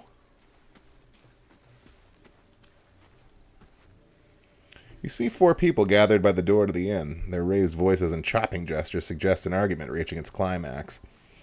The first figure raises his hands for calm. His face is partially obscured by a hood, but his height and stature suggest an elf. I meant no offense. Let's put this matter to rest over a round, shall we? My treat. The others, 2 folkmen and an elven woman, don't look convinced. The woman crosses her arms. Hoping to soothe our pride with a few 80 coppers, eh? She spits at his feet. We don't need your coin. Say nothing. One of the other men glares at the hooded elf. His eyes are red from drink, but his gaze is focused. You've got a lot of gall mocking us in our own village. We don't take ill treatment from foreigners, especially not Adrayans. The second man thrusts his chin at the elf. He stinks of sour ale. Go on, say it again. I'm itching for an excuse. Fie, you're itching for the kindling touch of your sister, you cocksfither. A collective cry of outrage rises from the 3 locals. The second man snarls, I'll cut that barrel-licking tongue out of your head. Horror and shock paint themselves across the elven man's face in broad, hasty strokes. This is a misunderstanding. I didn't say... He frowns and swallows. Whatever it is you think I said. He plants his feet. Something surly and raw flickers through his eyes. We've got nae quarrel. The elven woman draws a blade. That's where you're wrong.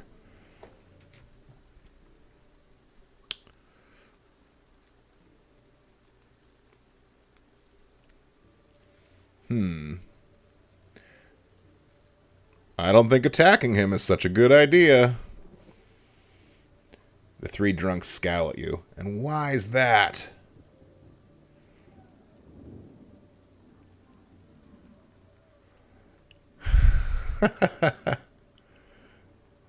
He's reaching for something, and since it's not the rapier at his side, it's either a wand or throwing dagger, and you don't look ready to deal with either. They look at each other. One of the men gives the other 2 a warning shake of his head before turning to you. We're done for now. But this one better watch his step around here because we're not going anywhere. With a final scowl at the elf, he turns to leave.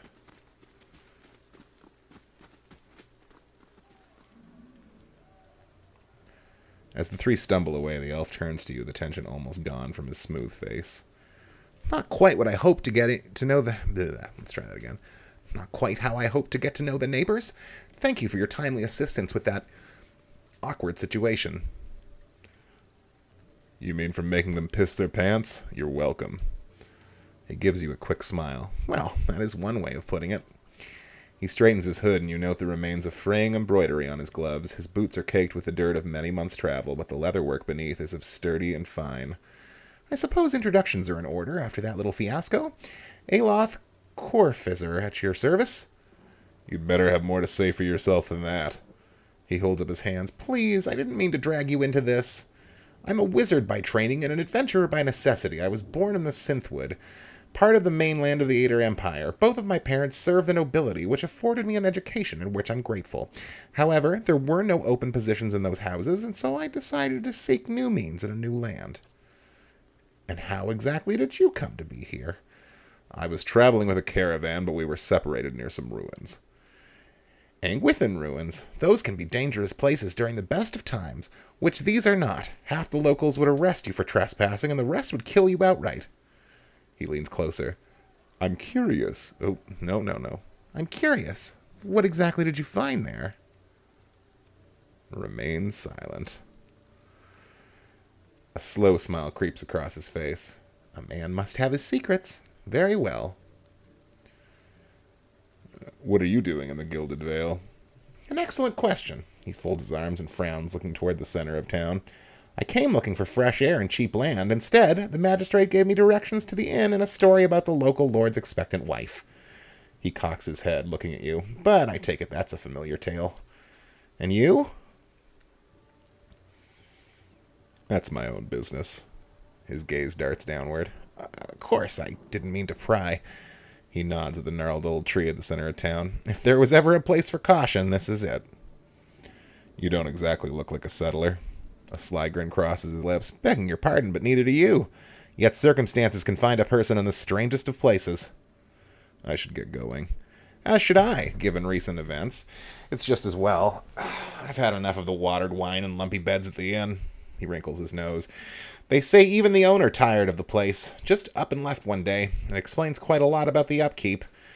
He gives you a guardedly hopeful look. Perhaps I could join you? I could use a change of scenery, and I find it's better to travel in numbers. So do I. Let's go, then. Excellent. I shall follow you. And that's how you get another party member. So this is Alof. He's a wizard. So that's fun. We're going to quick save there. Vlad the Bunny says, punch him in the head. Probably referring to the magistrate. And, you know, I got to threaten him a little bit. We'll get back to it. I'm sure he'll be getting what's coming to him, Vlad. Don't you worry, bud. Albie83 says, dinner time. A wonderful time for dinner. And may I also say that it is soon time for my old Toby break.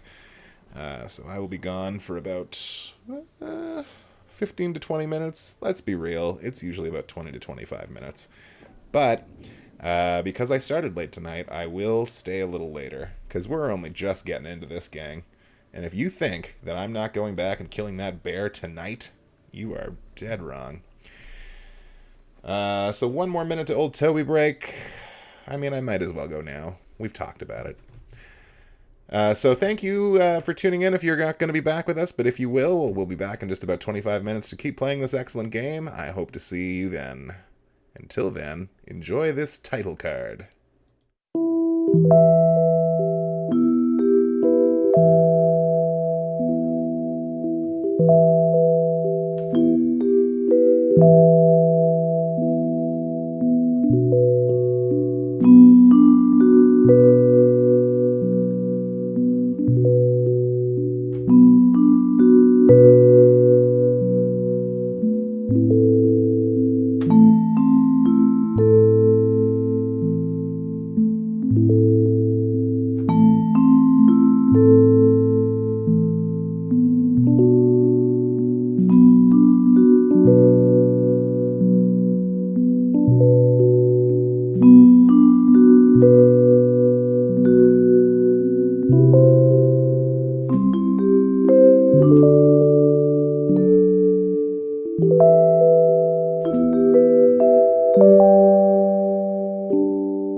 And we're back. Let's hope I remember the voices I made for these characters. If you're still with us, we're playing Pillars of Eternity. Obsidian's Baldur's Gate style throwback. And so far I've been enjoying it. But in case you are a Son of Stapes regular, it should be noted that we are playing this only until October. And in theory, we'll be coming back to it after October unless I want to play something else. We'll see. But October's for horror stuff, guys. Okay, so this is the inn that we have a friend in. Okay.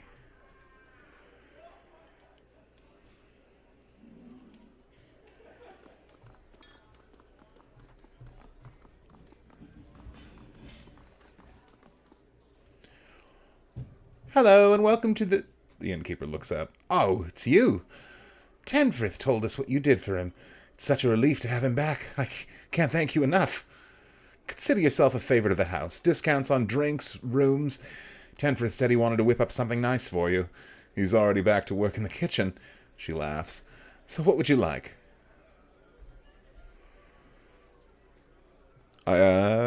So you can make yourself NPC characters here, but we're going to stick with the story NPCs because it's a lot more fun to narrate what they say than pretend I'm playing with, like, G.I. Joes and, you know, coming up with little names, like, voices I whisper to myself, trying to come up with crappy dialogue.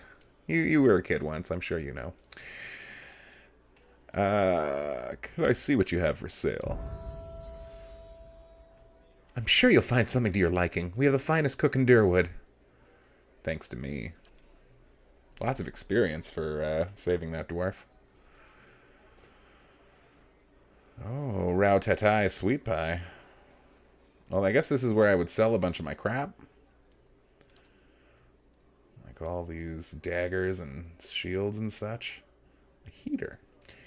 I guess I don't want to get rid of them just yet, on account of I might need to equip other party members with stuff. So we'll hold off on that for now.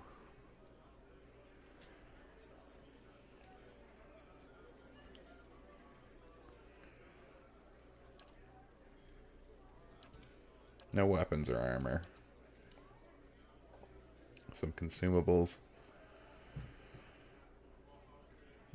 Energy and liveliness, endurance over 12 seconds. That's just a straight shot of...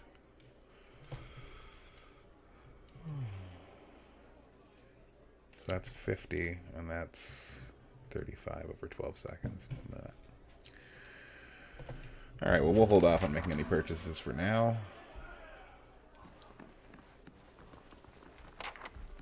Go see our dwarf friend. Oh, it's you, my savior. He makes a sweeping gesture to indicate the kitchen around you. Oh, it's so good to be back. Do not think I will let this go unrewarded. I've decided that you have earned this right to learn one of the most closely guarded secrets. My dearest recipe. After this, you will eat nothing else. The party has gained a recipe. Savory pie. That sounds pretty good.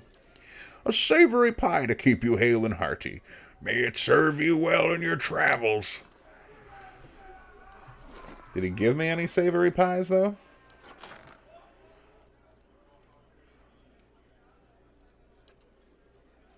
Doesn't look like it. I don't even know how to craft yet. Oh, that's stealing. Don't want to do that.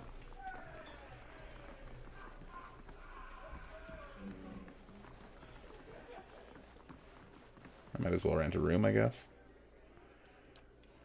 Certainly, you're always welcome. Lasts for 2 rests. +1 perception, +1 mechanics. Interesting.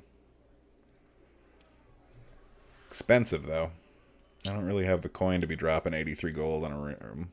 Or copper. So, free bet it is. Look at that crackling fire. And I get a wardrobe. Your sleep is restless and fevered, assaulted by hisses and whispers, blanketed with a suffocating anxiety. You open your eyes to awaken and find yourself in front of the Gilded Vale's gallows tree, the creaking of its ropes growing louder in your mind until the sound is deafening. Hanging from the tree is an old dwarf woman whose face is shriveled inward like moldering fruit. Her head hangs limply to one side. As you look at her, she looms larger and larger in your mind until she is mere inches from your face. Suddenly, her head snaps up and her eyes open, and they are empty. Behind them is a vast nothingness that makes your stomach drop. Her mouth slowly parts with a gust of rancid air. She speaks a word. Watch her. You jolt awake, the foul smell of the dwarf woman's breath still permeating your nostrils.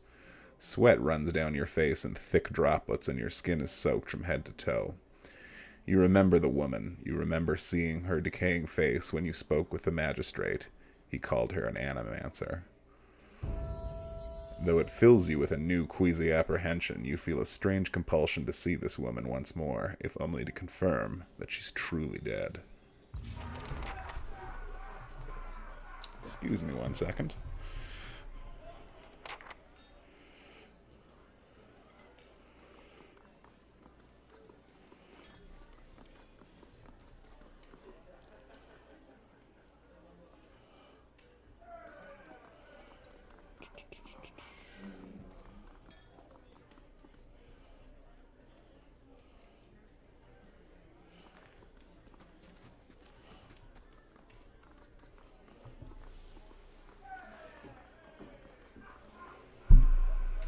Okay, so we got some level ups. I like survival a lot.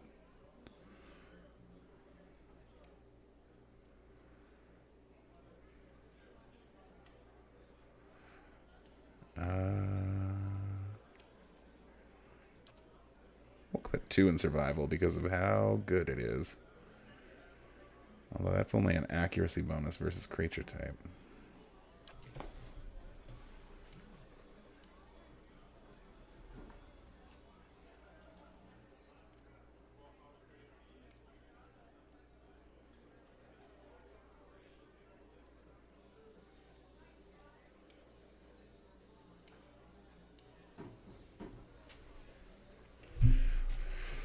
Paladin abilities. Okay.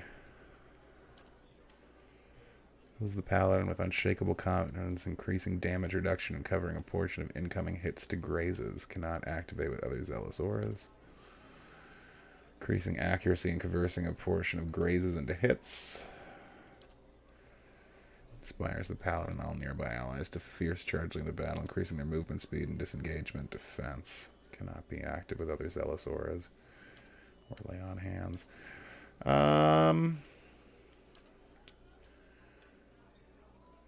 Damage reduction does seem good, but I'm no tank, so we're going to go with the accuracy boost. And I guess that's all I got. Now, my wizard, I'm slightly more familiar with how to build. We're going to boost his lore, and we'll give him a dot of stealth. And that's good. Okay, so level 2 spells.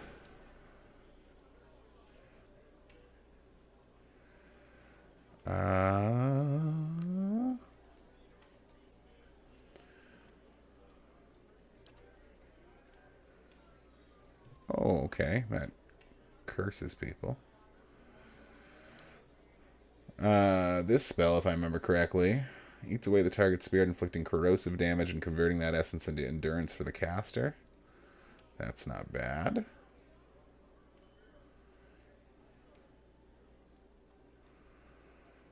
Web isn't bad either. I think Curse of Blackened Sight is another good one.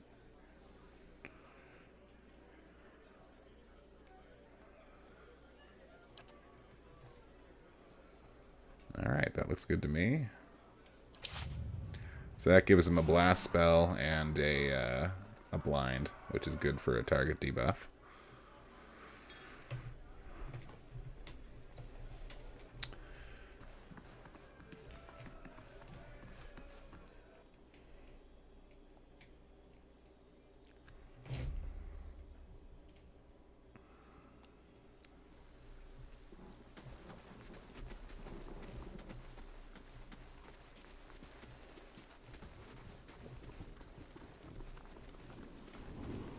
He did tell me I could search that woman's pockets.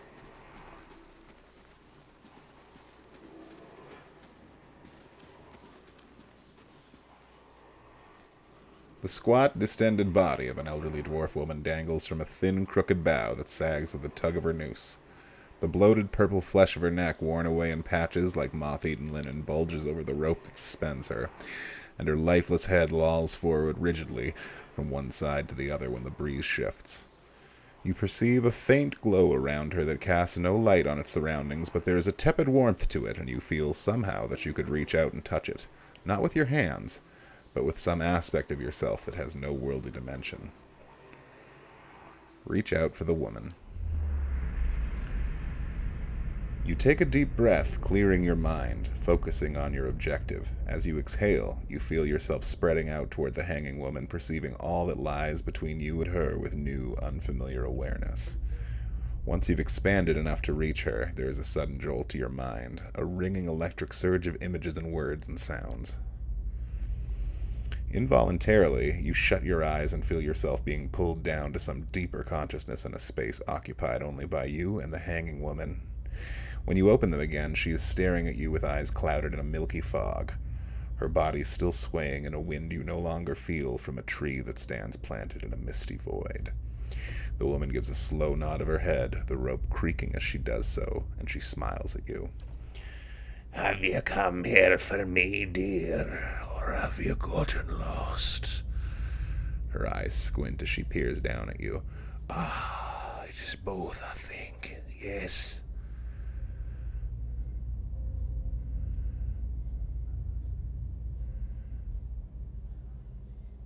I want to know something about you. Me? She shakes her head in protest. I'll bore you to tears, though. Who are you?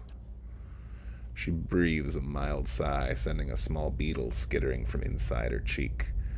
And here I thought you'd come to visit me in particular. Her arms turn outwardly, stiffly in what might be a curtsy. Caldara de Beranzi, of the Valian Royal Academy of Animanic Sciences. Not the greatest of their number, but I came here all the same because this was where help was needed. What happened to you? She laughs, a rasping, choked cackle escaping between rows of buttery yellow teeth, causing her body to bob up and down with each spasm. Seeing your blank expression, she catches herself. Oh, come now, such a question. As though the answer weren't plain as the rope tied for strangling. Allow an old dwarf one last bit of cheer. Well, I came where I was needed, didn't I? Offered my services to Lord Raedric for a pittance. A humble pittance. I was to examine the Lord's wife to see where the gods have seen fit to poison her womb. Studied her for months. Looked high and low for impurities. Tested her valence. The permeability of her essence. Do you know what I found? Tell me. She shakes her head. Nothing at all. A healthy woman head to toe, blessed with a beautiful soul. Such a sweet woman, too. Meek, but warm-hearted. A few months' time, and the lord of the house demanded answers. For a time I told him what he wanted to hear. Oh yes, my lord, she's riddled with imbalances. I must have time to cure her. As the birth drew near, he grew impatient, as lords do. And this is where I ended up. What's an animancer? A student of the soul.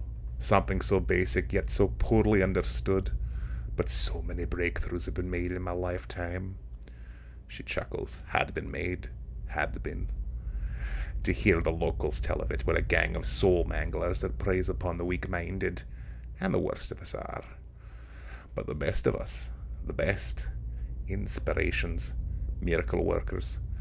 My parents were soul twins, miserable before they met, empty inside. It was an animancer who helped one find the other, turn their lives around. You wouldn't believe the stories. Amnesiacs helped to remember their lives. The suicidal brought back from the brink of oblivion. The elderly afforded extra moments to say their goodbyes. How soon we forget when we're afraid. It's a fascinating science. A fascinating time to be alive in a place like the Deerwood that does not control the research, no. I loved the Valiant Republics for many things, but their recent caution will leave them behind, I fear. I had other questions. Of course, dear. How are you able to speak to me? Caldara moves her tongue around in her mouth as if testing it. Is that what we're doing? Perhaps it just seems that way. Perhaps it is the easiest way for your mind to make sense of it. She gives you a motherly smile. I think it's a very good choice. I think I survived a biowalk. Do you know why that would be? Caldara praises you with a scholarly interest for a moment before resuming her chill-filled demeanor. Did you now, dear? May, that would be something, wouldn't it? Could be luck. Certainly could be. A storm can be a careless thing. Or maybe it got its hands around your soul but couldn't pick it up.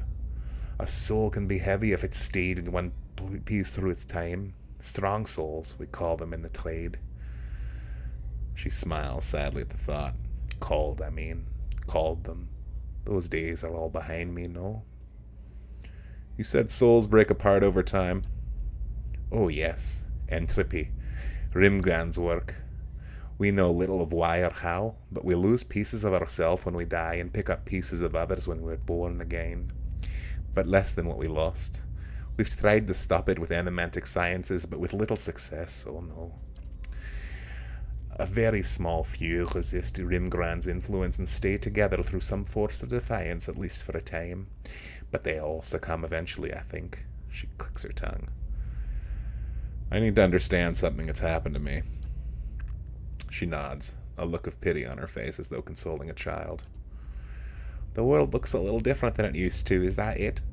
Feels like you're noticing things for the first time that have always been there? She nods. You've seen past the shroud. It only takes an instant. Your soul remembers, yes? Remembers how it sees when it leaves the body, like being reminded of a dream you'd forgotten. She nods again. You're a watcher now, and a watcher you will stay.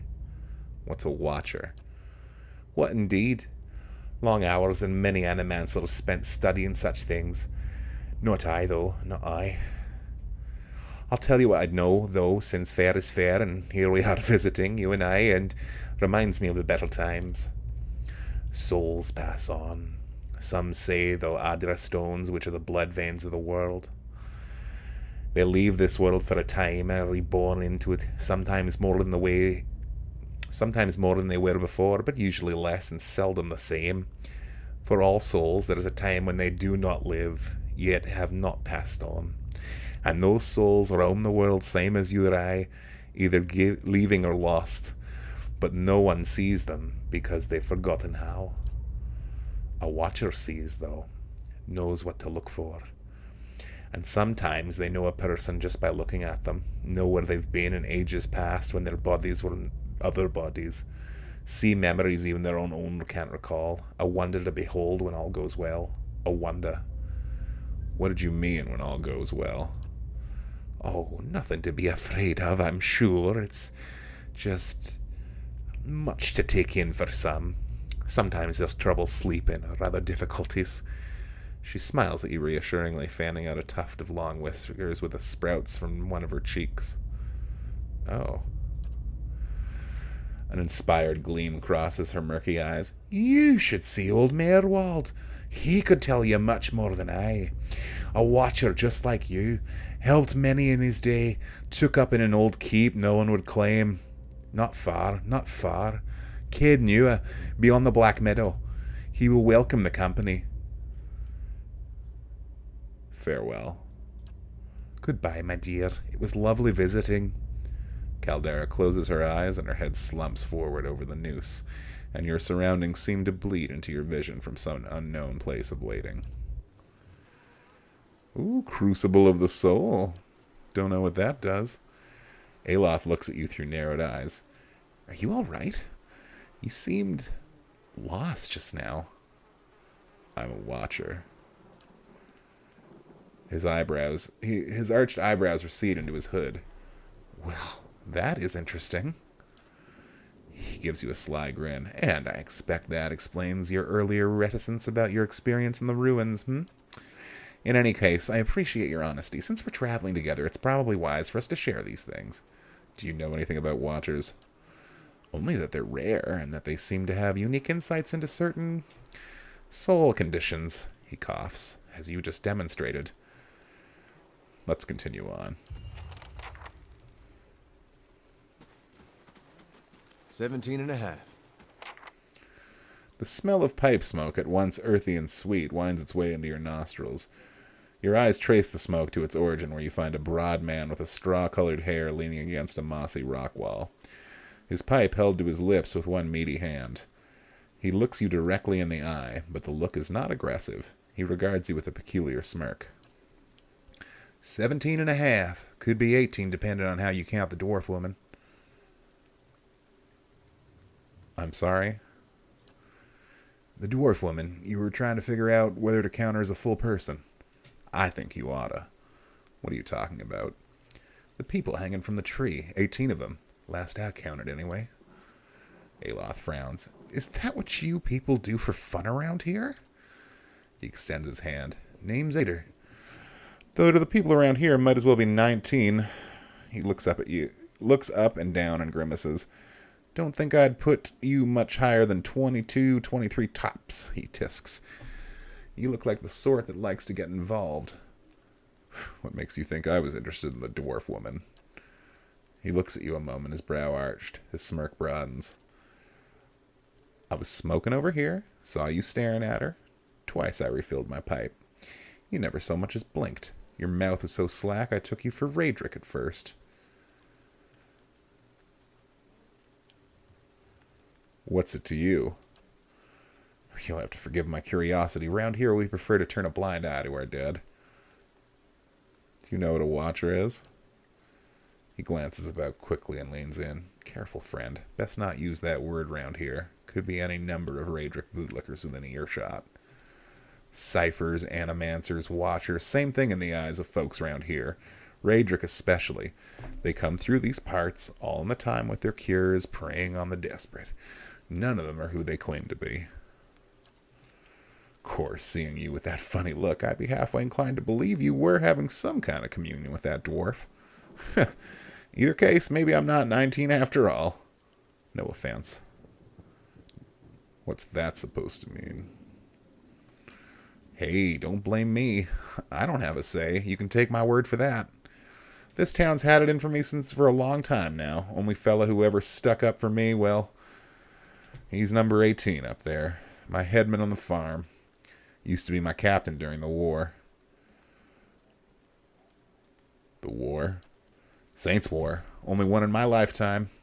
Fella decides he's living in the incarnation of Aothis. Overthrows Red Saris. Marches on Deerwood. So we gave him a Deerwoodian hello. What's a Deerwooden hello? We blew him up. He smiles at this, but it is the smile of one recounting a joke for effect rather than enjoyment. Who's Aothis? God of rebirth and redemption. Formerly, anyhow. Maybe they call him something different where you're from. I had other questions. I got time. Why was your headman hanged? Got involved? Radric sent men down here the other day, said they'd had it on good authority. Someone in town was working with Kolsk, plotting Rodric's overthrow. Said if he hadn't come forward right then and there, they'd hang every last one of us. No one was coming forward, so Swithin, that's my headman, he steps up and says it's him. I took him at his word. He sighs and shakes his head, his eyes fixed on the tree. Bound to happen sooner or later, if not for plotting against Radric, then for protecting me. Who's Kolsk? Someone who got tired of all the hangings. He's on the run now. Probably will be till they catch him. What does your town have against you?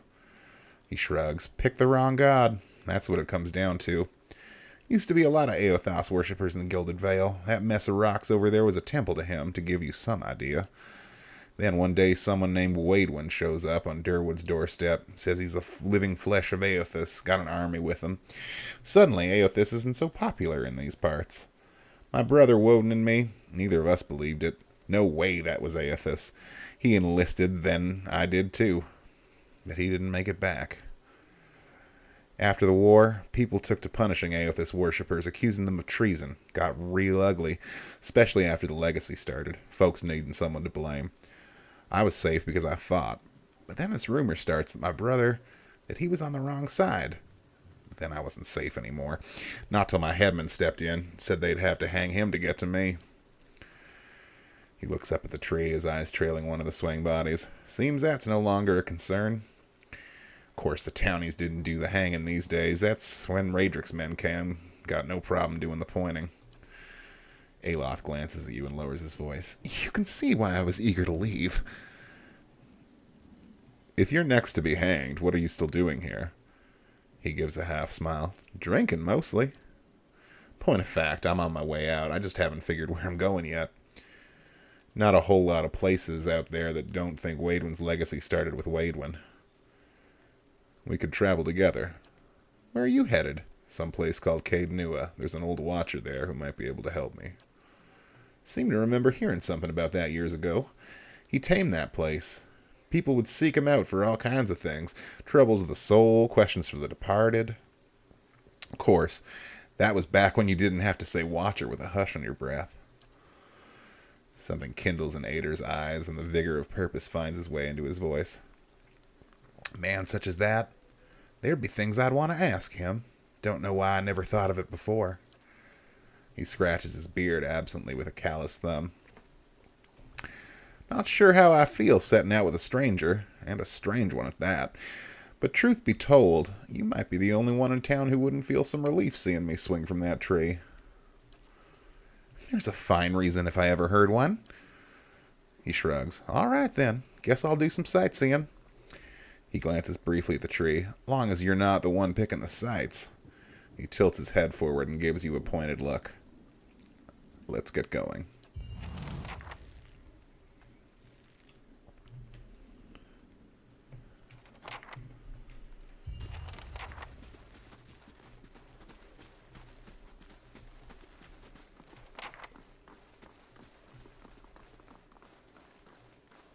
This temple used to be closed up. I used to climb on your big stones.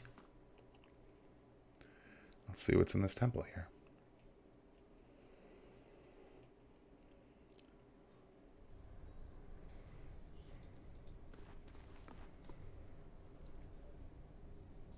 Haven't been in here. Must be 5-6 years. Used to be real nice. Bright, warm. Wretched beasts. A man lies resting against the wall, lit by dim illumination of the fading sconces. He has a gaunt, fox-like aspect, and his face is pale and damp with sweat. One arm is held loosely against his side, sleeve soaked with blood. He gives you an anxious glance as you near, his features twisted with pain. Huh. Thought you were some... Never mind. Whoever you are, you've traveled a long way to reach a dark place. This temple isn't what it used to be, probably for the best. Times being as they are. He groans and shifts positions, wincing. I'm no looter, if that's what you're thinking.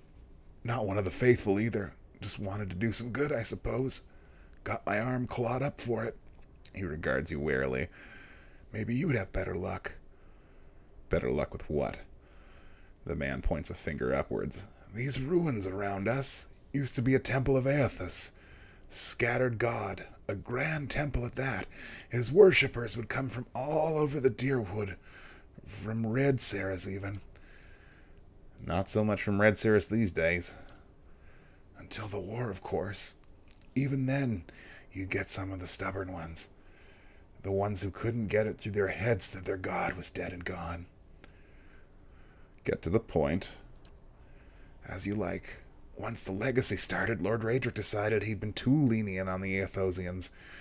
He had his people go in and put them all to the sword. Left them down there, buried, under a heap of rock. Heretics or not, their deaths didn't stop the legacy. Didn't do much of anything at all. They didn't deserve to go like that, chopped down in their god's house. If you can get down there, find their remains, maybe we can finally give them a proper burial. Wyrton breathes out. No small task. There's coin in it for you if you need motivating. Aloth's cautious expression softens. A pleasant surprise to see that someone around here has a shred of respect for the dead. Wait, you want me to bring you some skeletons? I'd bury them where they are if I could. I know it's a little macabre, but if we don't get them out now, Raedric's liable to destroy whatever's left of them. They're long dead. What does it matter if they're buried? It's about respect, isn't it? About deserving to be remembered, not just tossed under a pile of rocks and forgotten? He breathes out shakily. I thought it worth the effort giving that to them. I take it you aren't supposed to be in here? Wyrton laughs bleakly. Well, I meant to be in and out nice and quick. I'm not hurting anyone. It's just Lord Raedric's forbidden anyone to have anything to do with the scattered god. It'd be a little harder to explain it to him than you. It's a good cause, though, isn't it? And you could make some coin in the process. So I have no idea if saying no will help my alignment or not. I feel like the completionist in me wants to do this, but the bastard in me would say, not interested.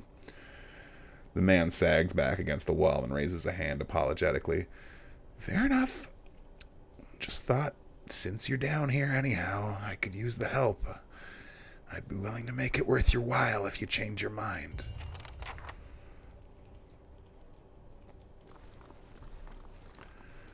Well, I mean, we are going to loot the temple. Let's be real. Okay, so Ader here is a tank, and so he will be doing a lot of the front lining from here on out.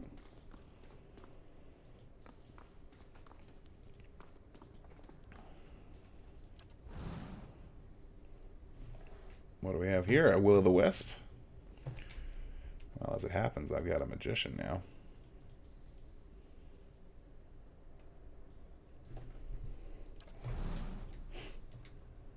Everybody go stealthy.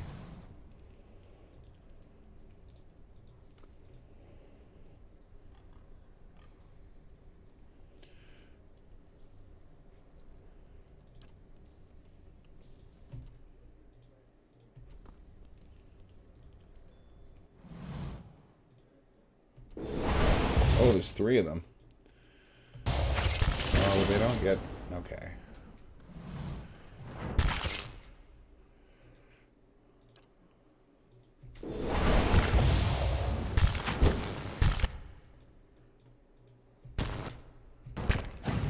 Oh, okay. Well, they're proving to be a little tougher than I expected. I'm going to cast Magic Missile. Nice. That one's at 2 HP. Oh. Okay, now he's afraid. I probably don't want to go too nuts on the spell casting here.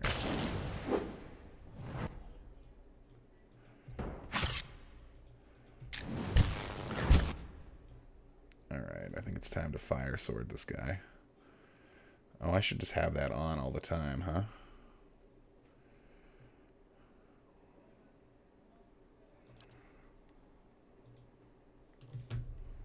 Once per rest.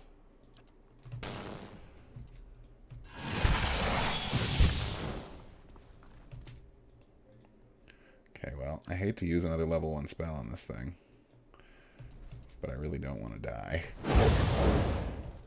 That was close. And that helped a lot. Okay.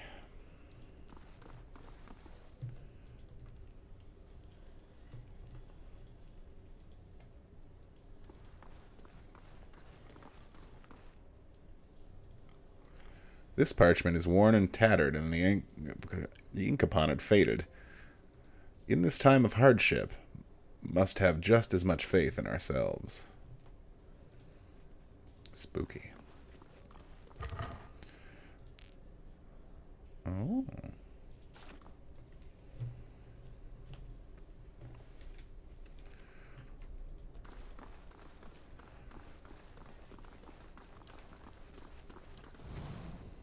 Alright, Eodar. Edar. Okay, looks like we got some spidery spoos.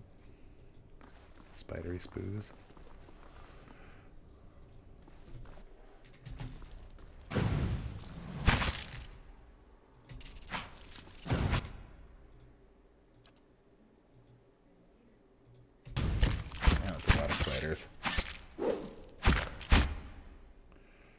How about that AoE spell, bud?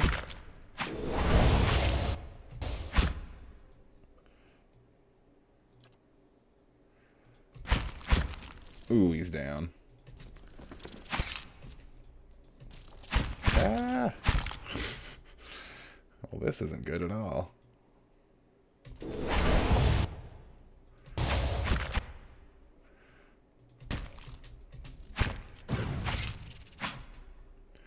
I gotta remember to use my staff.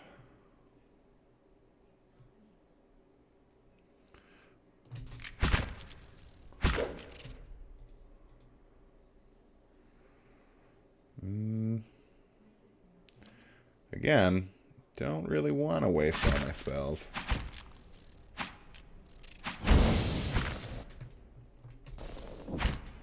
But I'm otherwise kind of dying here.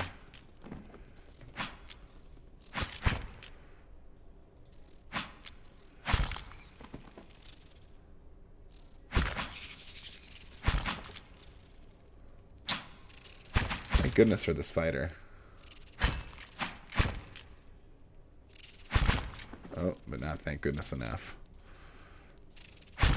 Oh, maybe.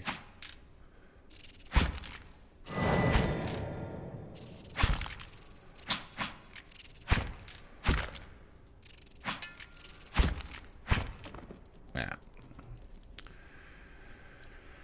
Womp womp. Let's try this again.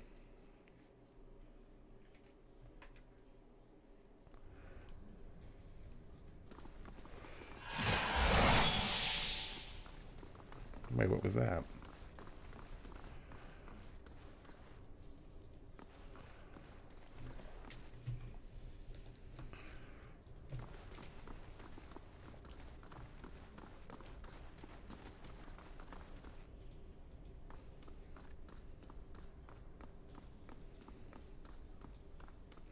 I seem to recall you can get another party member or two before you start doing stuff like that. Like dungeon crawling and stuff. So we should maybe go look into that before we get too involved with searching Dune.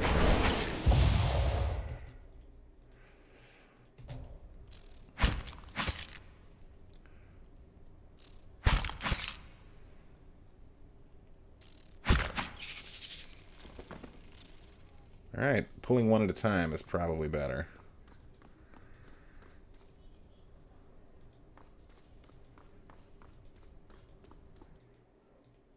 Pull back.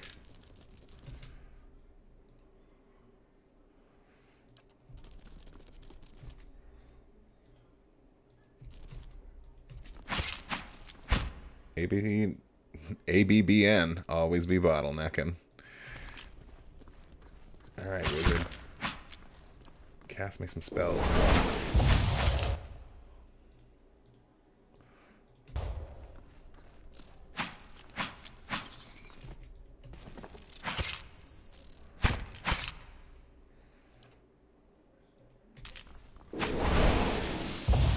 Nice. Okay, back it up.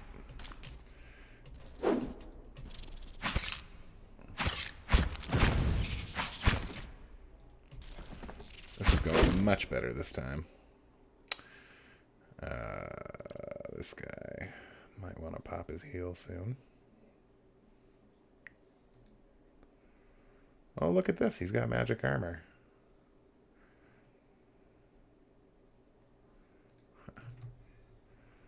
Ader wore this armor during his time in the Saints' War. Its dark color is unusual, as is its power. Though he admits the armor has been pulled from the brink of death on several occasions, he claims that no one has ever handled the armor. How it became enchanted is a mystery even to him.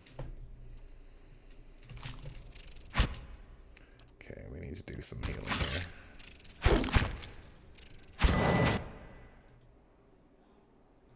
Let's see if we can't get some crowd control in here.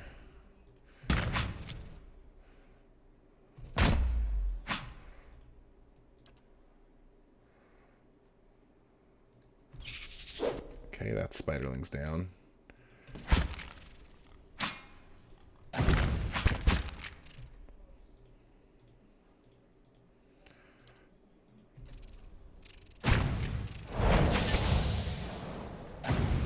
Oh no, we don't want him in front.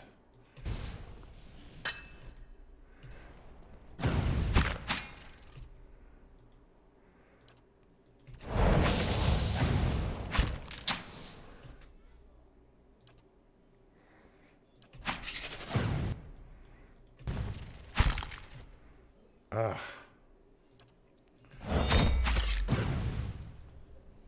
Still alive.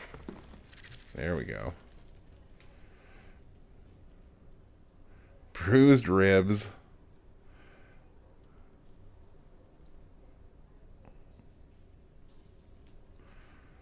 Alright, that sucked.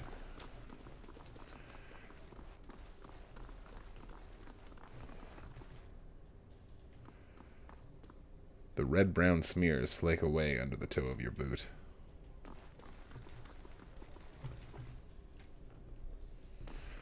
More spiders. Oh. The nearby crystals light the cracked mosaic floor in shades of orange, and at a certain angles the metallic symbol beneath your feet gleams gold. As you look on, the air shimmers as if with summer heat. The very dust and air seem to pull together until a thin, glowing mist appears before you. In its rippling gleam, you sometimes think you can see the shape of a man, features rendered in broad strokes of air and smoke. Who are you?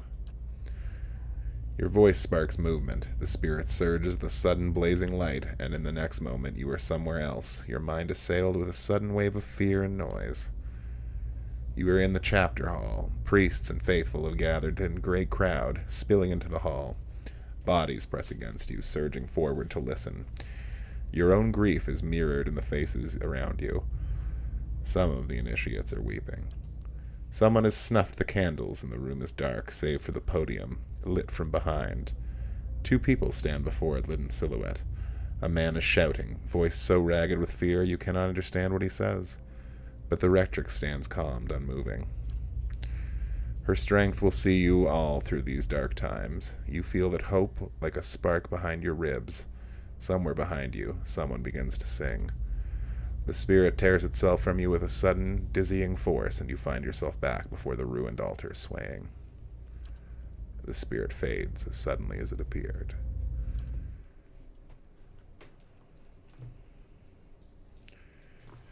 That's cool, but is there loot? The face of this statue has had most of its features struck off, along with portions of its hands.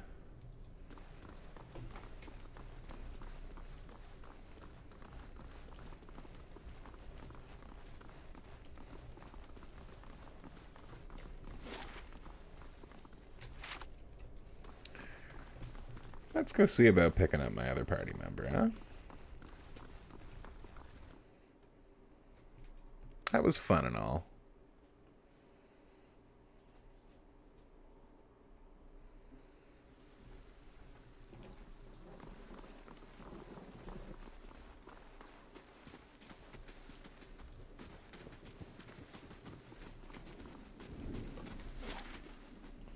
Windmill, Ingrode's house, Blackhammer Smithery, Road South, Blackhound Inn, Orfura's house, Road West, Road East. I don't know if he's on this map or on another map. I just don't know.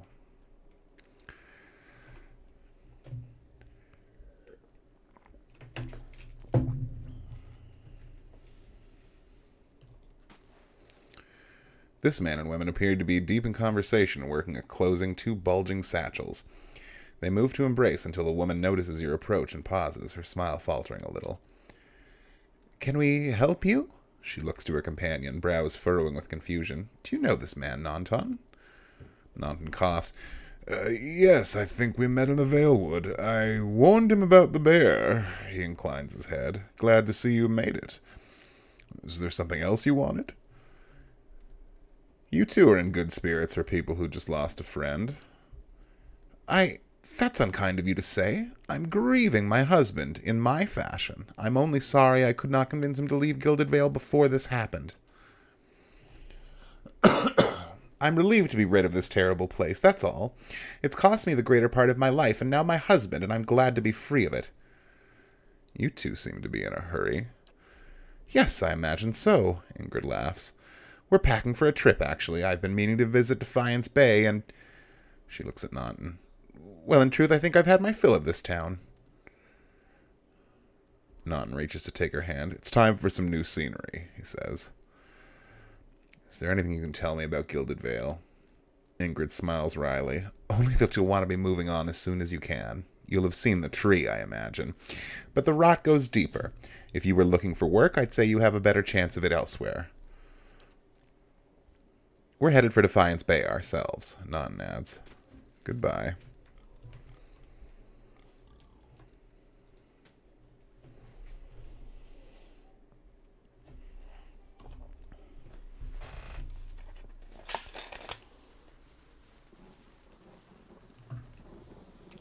Just gotta refill the old drink here, guys. Won't even be a moment.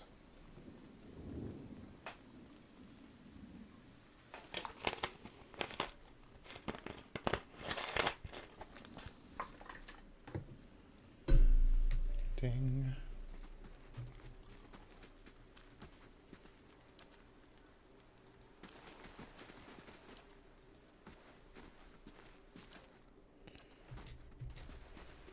Oh boy, I don't want to go slow or fast mode. Okay, good. Now, what else is in this place? There's a house without...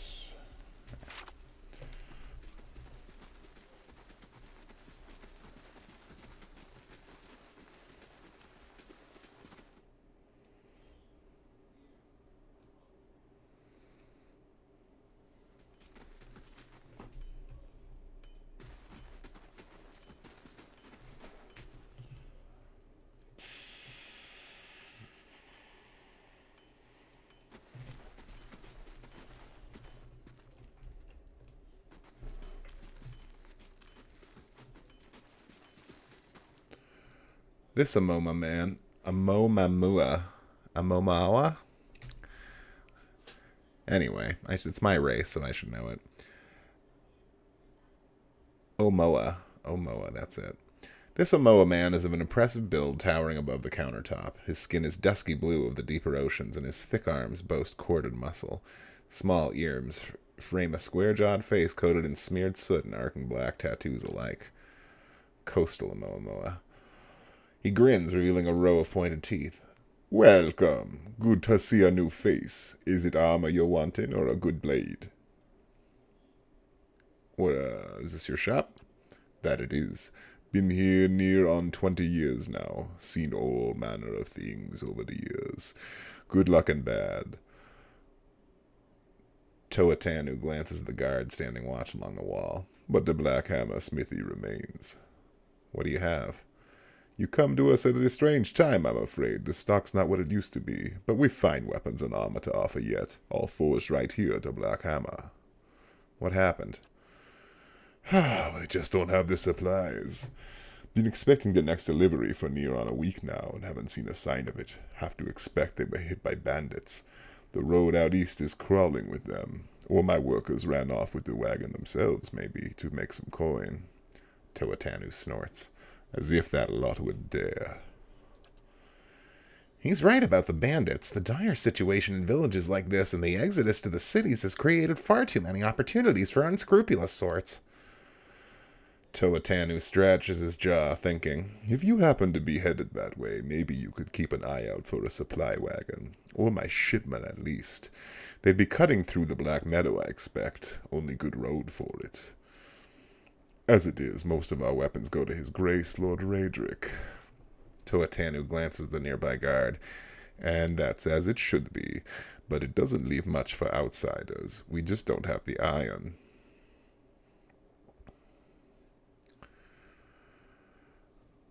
Where was the wagon traveling from? We send a wagon up to New Heomar with weapons, and it swings round through Logholm and the like to purchase supplies. Shortest route back is through the Black Meadow, and then north through the wilds. Toatanu shakes his head. Had a trader come through with word they'd made it to Logholm, but haven't heard a thing since. I'll find your supplies. Toatanu nods. Then you have my thanks. You bring those supplies back, and I'll have plenty more to offer you. A discount to start. Oh, and if you find my workers, tell them to hurry it up, or they can take up farming instead. So he won't sell me anything? Bah. Bah, he says.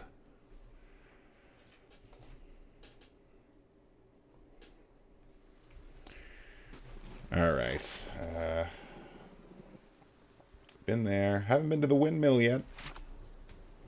Everyone likes a windmill.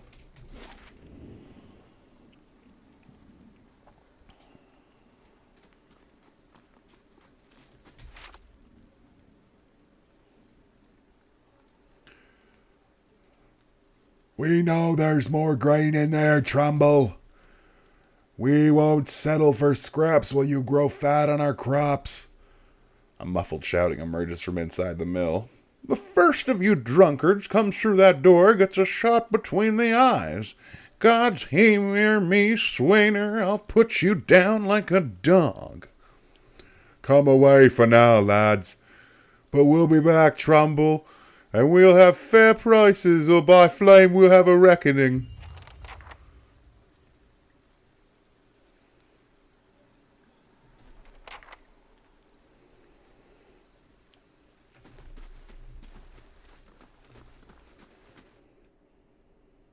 Oh, but I can just go right in? Cool. An elven man stands before you, his relatively stocky build suggesting a life of labor. His face is pale and drawn, and his eyes wide. Behind him, a younger man and woman exchange worried glances.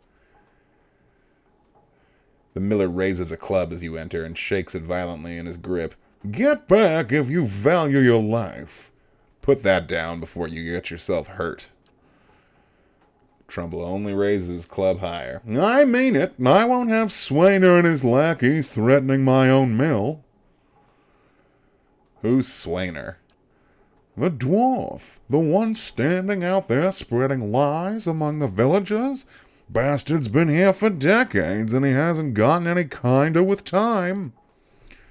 The miller hesitates, then lowers the club to a fraction. Who are you? Is Swainer roping foreigners into his little crusade now? I don't like being threatened. We have that in common, then, Trumbull says, raising his chin a little. With all the poison Swain is dripping in their ears, it's not going to be long before someone decides they'd rather do things the messy way, and I won't let anything happen to my family.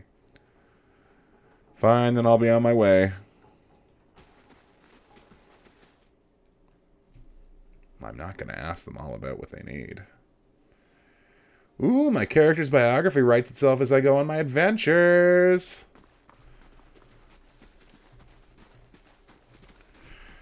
Let's make it long and bloody.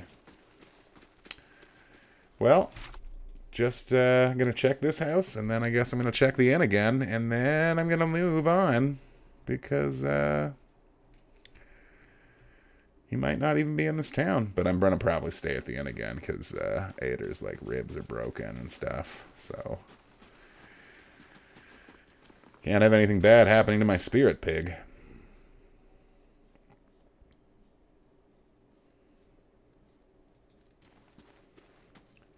A Durwoodian woman is standing in front of a fireplace, humming a quiet tune to herself, or perhaps to her unborn child, for she is clearly quite pregnant. She turns her head slightly as you enter. Well, finally, I was starting to think... The woman makes a startled noise when she turns around and sees you. Oh, I'm sorry. I was expecting someone else. She gives you a cautious smile. Can I help you? Nice cat. Offra smiles brightly. Oh, thank you. She's a sweetheart. Keeps the house clear of mice, too. Who are you expecting? My sister, Kaliska, is traveling with one of her caravans. She sent a letter before she came. Said she was going to pay her way by working as a guard for the caravan master. She always was a tough one. She pauses. I don't suppose you've seen her on the road. Or the caravan, perhaps? It's Master Odema's. Kaliska didn't make it.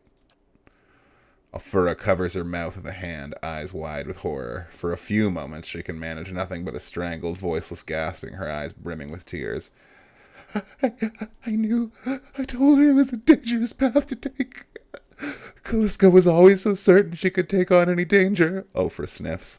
Oh, my poor sister. I'm sorry, stranger. I can't believe she's gone. If only I hadn't called her here. If only I hadn't written to her, she might still be alive somewhere. Afora's face crumples, and a solitary tear slides down her cheek. Quit your sniveling. How are you going to raise a child if you're this weak? Ofra looks up at you with stunned surprise. For a moment, a defensive anger sweeps across her features, and then she lowers her head. I was never as strong as she was.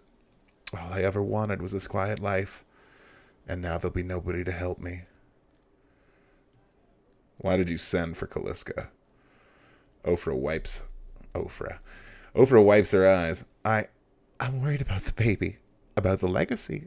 I told Kaliska as much as I could, but all I know is that for a long time now, every child born in Gilded Vale has been soulless, empty. It's happened to so many mothers, and Lord Raedric, he's exiled all of them, calling it a sign of the gods' disfavor. She sniffs. With my Hathort gone, I don't know how I'd manage if I lost my home, too.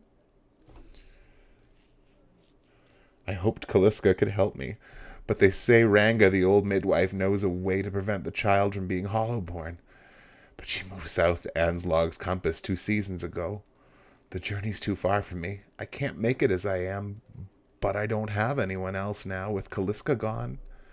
Please, can you help me? That's a long ways to go. What's in this for me?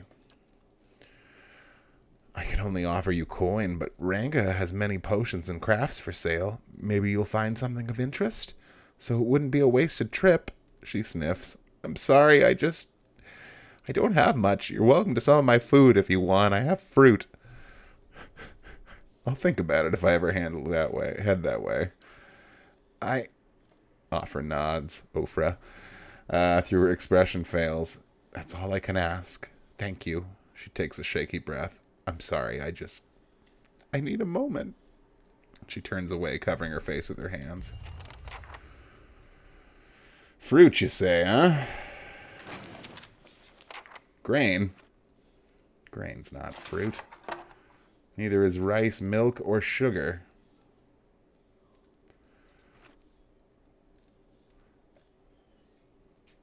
Is my pig eating all the fruit?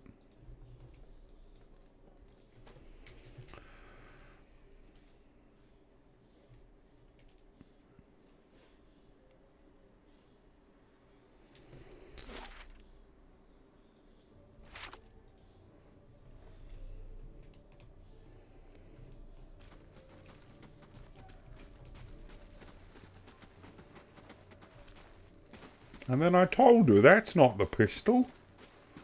Ha!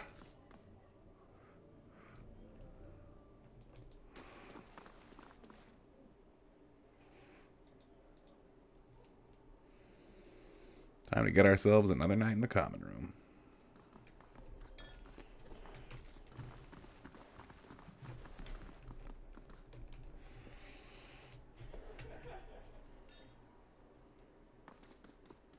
Ah.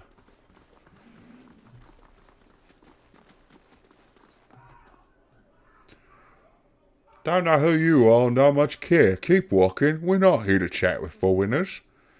Aelith narrows his eyes. Careful. Looks like they're cut from the same cloth as those rowdies who attacked me. He wrinkles his nose. Smells like it, too. I saw you outside of the mill. What was that all about?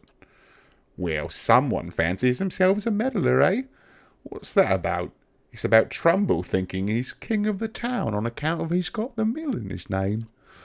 The dwarf's jowls quiver with rage. It's about him barely giving us anything for the wheat we bring him, and then cutting our purses when we need to buy grain.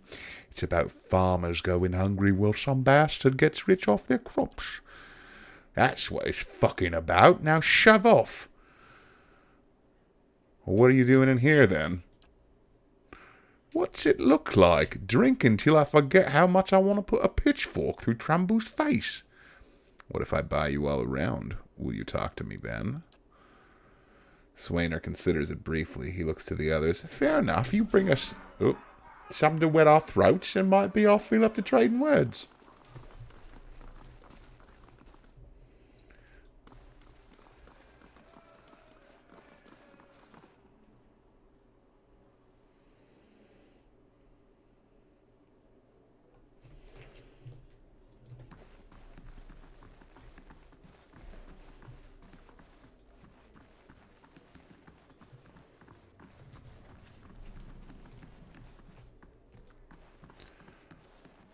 These bones are covered in tiny bite marks.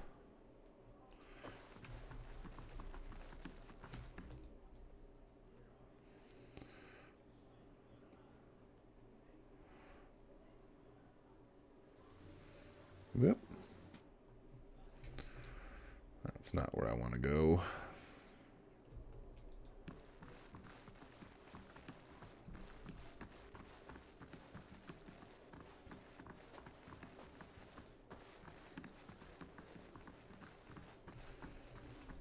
All lines has Radric's paying good wages for new hands.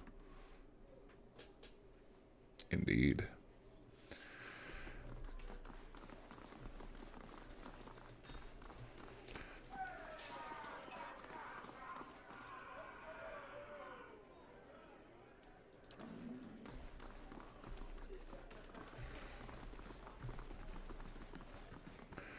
The innkeeper smiles brightly at you. Hello again. Come to rest your feet a while? I'd like to bind around for those fine fellows over there. Fine fellows? You having me on? Any more fighting and I'll have to ban Swainer from the inn entirely. The innkeeper frowns. Until then, it's 6 coppers apiece for the lot. Please, if I can just get them to talking, I might be able to convince them to stop harassing the miller.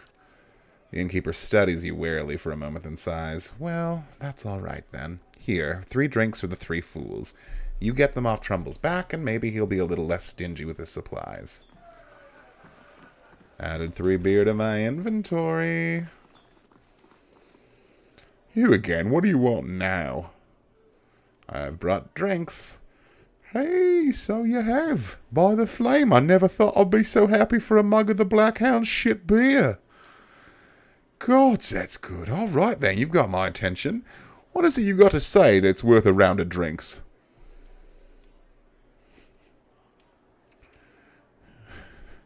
Oh, so many things I could do here. You so much as raise your voice to that family again, and I'll hang you from the windmill blades for the crows to eat. Hey, hold on there. Swainer raises his hands defensively, eyes big. No need to get nasty. We won't go near the miller. Blazes, we haven't done a thing to him. We're just hungry is all. And it looks like that isn't changing. You want to side with that rotten bastard? You go right ahead. You and this whole fucking town. I just wanted to threaten you some.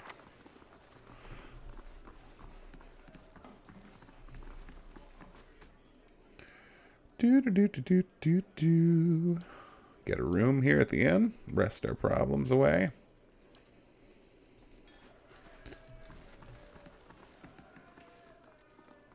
Okay. And I guess we're leaving now.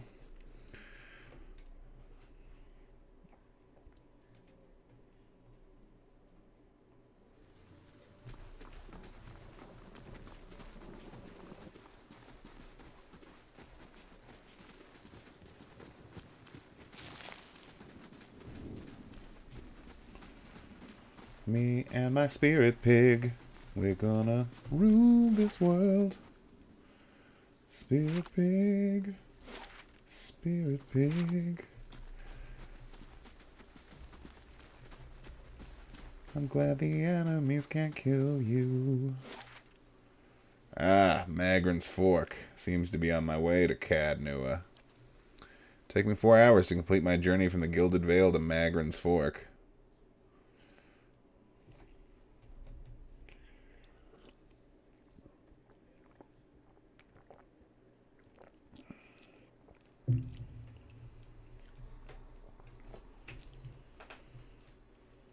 Okay.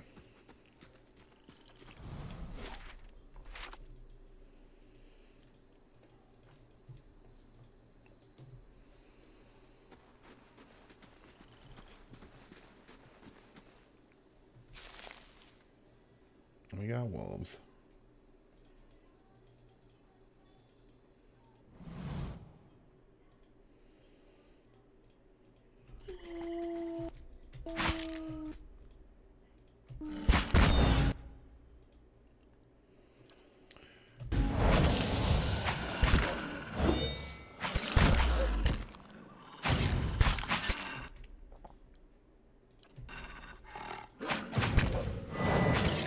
I gotta remember to circle around here.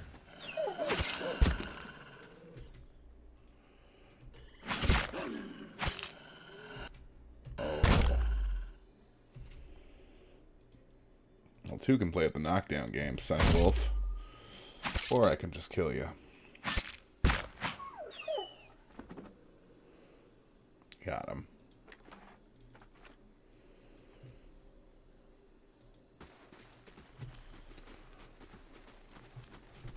All right.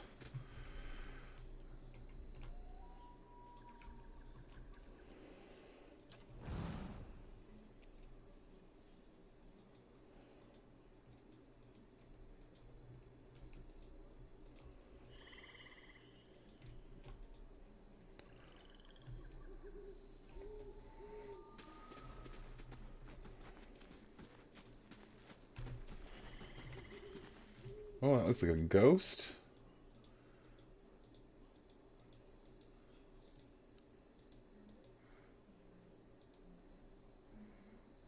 Huh.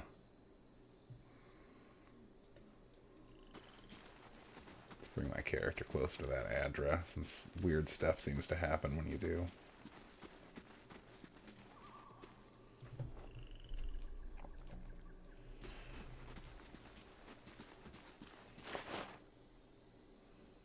Ooh.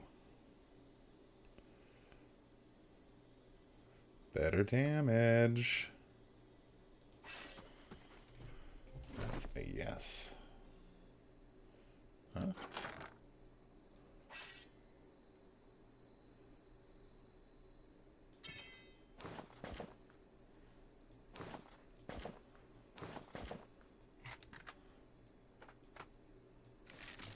I don't know what any of this crap does. Let's just toss it all in the stash.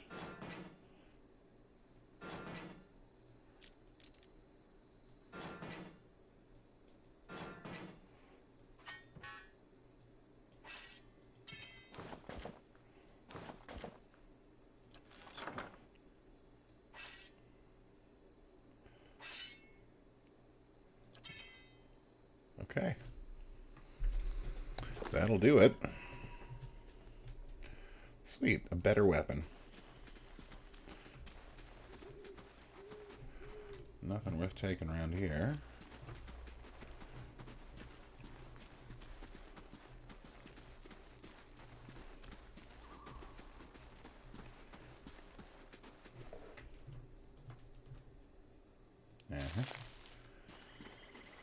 Gotta pick all the flowers, you understand. I don't even know what they do yet, but we're picking them all. We will have quite the flower collection. The tank is still sneaking, while the squishier melee person and wizard run at full speed through the wilderness. Not how that's supposed to work.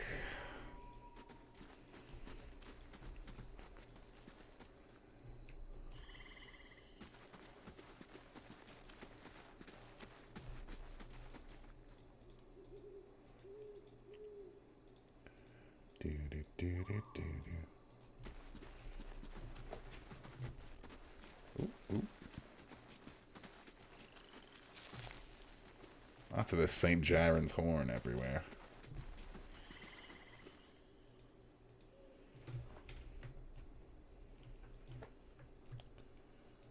Oh, Saw you in the flames. Who's this guy? Is this the party member that I'm looking for? Why, it is.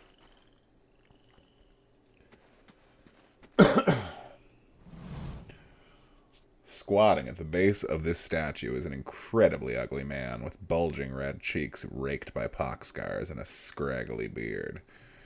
He is sweating as if he has a fever, but his breathing is measured and steady, like a slow push of a blacksmith's bellows. But that comparison feels strange and unwelcome. The next comparison, possibly sparked by his grin, is that of a bear trap. And then, out of nowhere, there is the hint of alchemical fire that fades almost as soon as you identify the smell. Come to pray at the statue? The question mark is barely there. As the man makes the statement, the statue takes on a reddish cast as if one is holding a torch to it, then slowly blossoms into waving flames. The man doesn't turn as the statue blossoms into fire. The others are welcome, but it's best if you and I trade words. And your shadows stay quiet, hands off their weapons, both arcane and steel. His face tenses with the iron bear trap smile ready to spring. It's only you I want to trade words with anyway.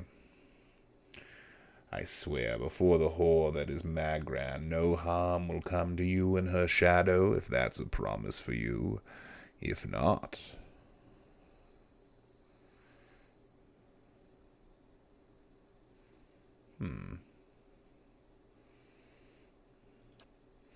The staff looks thick, stout, of blackened ash once burned by a terrible fire. Beneath the ash, the lines in the wood bear shapes and patterns. There is a certainty the staff was once something far more dangerous, but not now. As you study deeper, it shimmers slightly in your eyes, like water catching the light weaving across the statue. Whatever power was bled from the staff, it doesn't make it, or the wielder, any less dangerous. You look up to see the man watching you studying the staff. As his gaze meets yours, he nods with a humorless smile. Examine the man. The sudden weaving flames from the statue of Margan cast more light on his features. The man's robes are dirty, stained with grease and other marks of the road.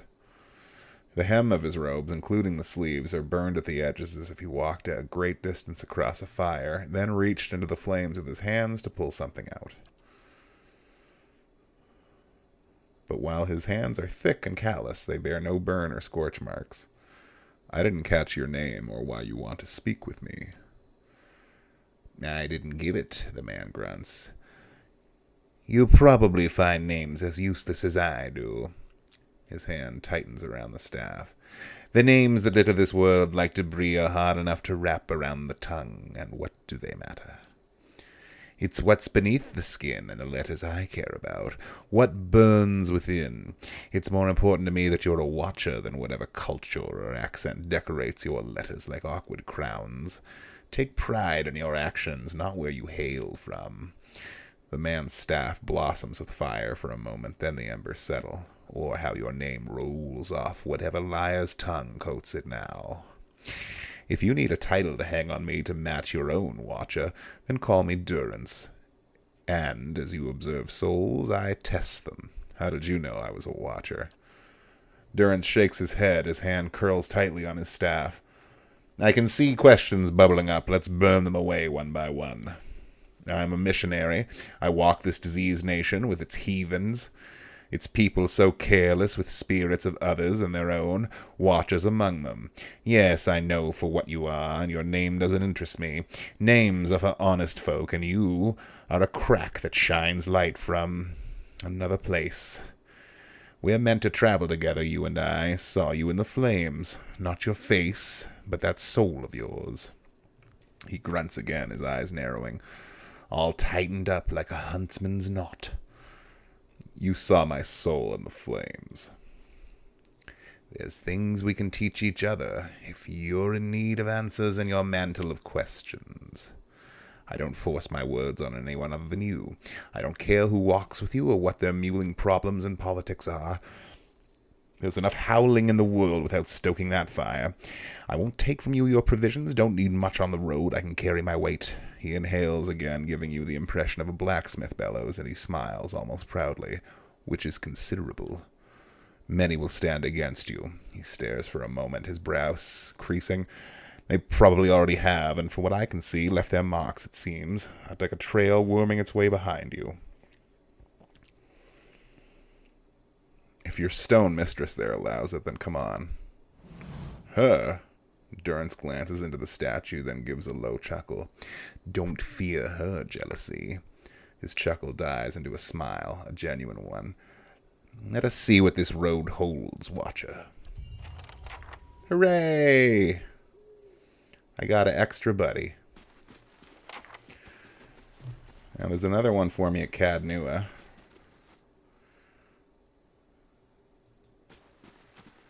I gotta go east.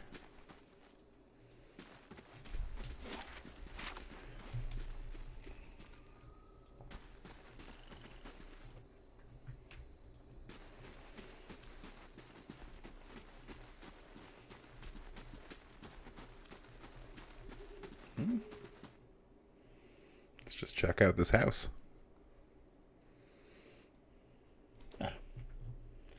Abandoned, but there's potatoes.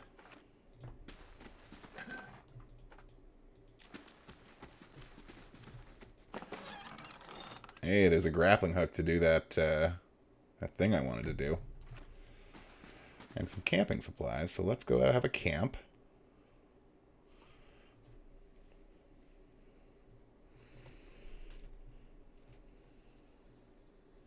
Don't really need to, but might as well. Ooh, that's neat.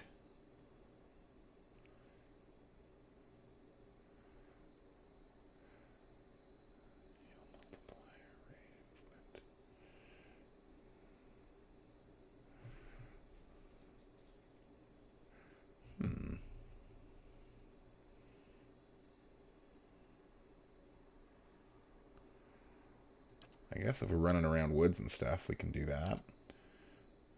And he wants damage reduction for show. That's neat. Getting little bonuses whenever you rest. I like that. And they're customizable for a party member. That's also a pretty good deal.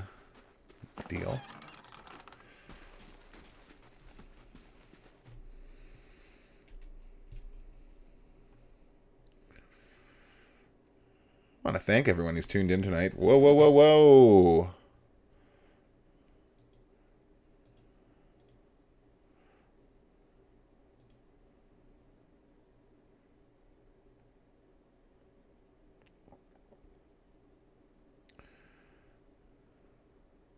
It's a spirit, so it's not a vessel.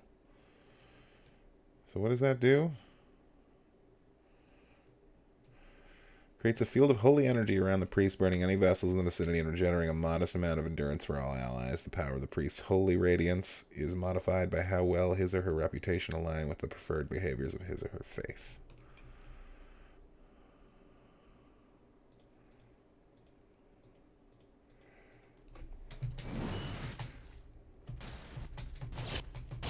Ooh.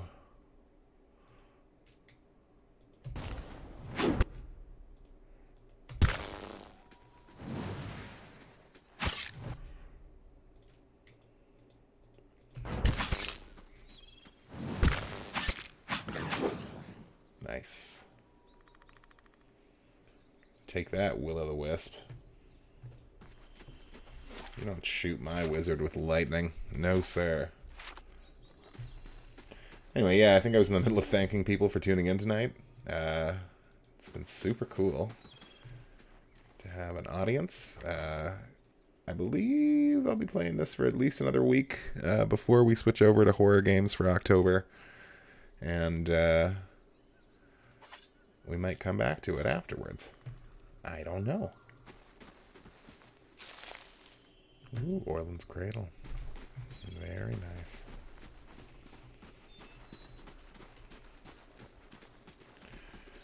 Do I want to push on for my next party member, or do I want to backtrack? Well, I guess we'll push on. It'll take you 4 hours to complete your journey from Magrin's Fork to Black Meadow.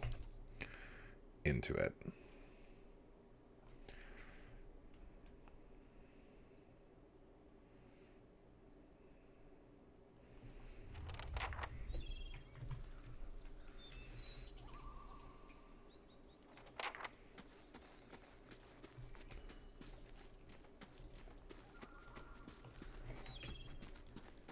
I see.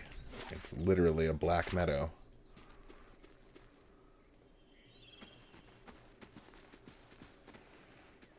Okay, well.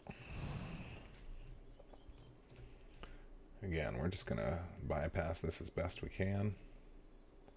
Although I am a sucker for being able to pick flowers. Burned lady.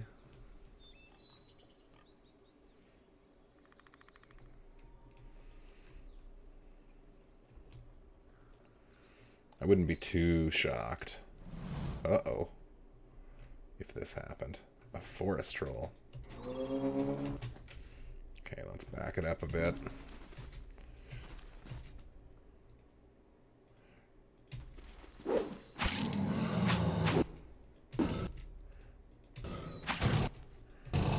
Okay, we got him flanked, so let's do some stuff. Let's holy fire him in the back. I probably can't knock him over, but it's worth a shot. And Holy Radiance to heal up everybody. Oh yeah, and I keep forgetting my wizard can do stuff like this. Bang. And despite all of those special moves, he's down barely 2 dots. I don't think he got knocked down. Okay.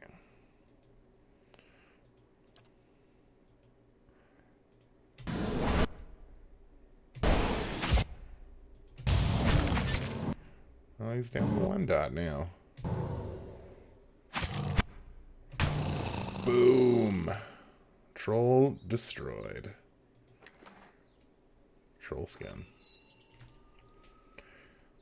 I presume at some point someone will learn how to do something with all these little goodies I'm picking up. I'm going to presume that was the tough fight along the road here. And we're just going to move with breakneck speed towards Cadnua. Oh, look at this. Oh my. Feel my scatter crawling between the beast's teeth. Oh. More people on racks.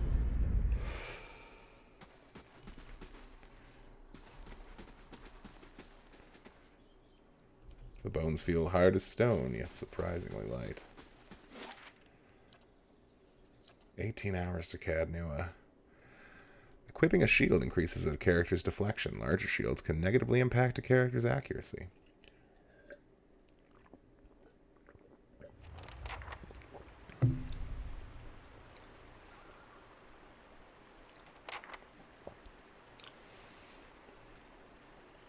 I'll send these two across the bridge first.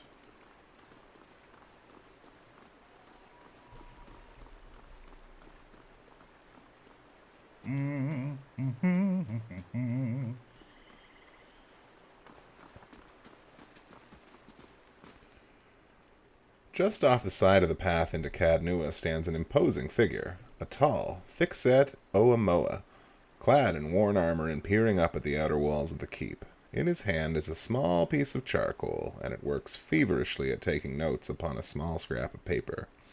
More than once he has to reach up to prevent his colorful cap from falling off his head as he gazes upwards. That moldy brickwork must be fascinating. The man looks at you, blinking in surprise. His face splits wide in a very toothy grin, and he waves the parchment in the greeting. It is. Well, not for the wall itself, perhaps, but the construction's very traditional. There are names scratched upon some of the bricks just there. Workers and masons, I expect, carving a little immortality for themselves. He looks up at the wall again, expression fond. It's a fine keep, Cadnua. 2 centuries to its name, and abandoned for nearly as long. But the truly interesting part is in there. He points the piece of charcoal at the gates, and I haven't had much luck reaching the keep itself. I'd hoped to find the master of this place, a man by the name of Merwald, but it seems that he either holds his privacy most dear or has else been devoured by his house guests. I came here looking for Merwald as well. Truly? Then perhaps we can help one another. The grounds are infested with all manner of beasts. I've never seen the like. I didn't want to risk it alone. But you seem capable. Together I am sure we could manage it, and then we can both ask our questions of Merwald. I seek a great treasure, you see. Not gold or silver, but the Tanviora Toha. You might call it the Book of Virtues. It is the sacred text of the Rauatai, but we possess only a fragment of it. A year I've journeyed in search of the rest, but I uncovered evidence that leads me to believe the original lies just there, beneath the keep.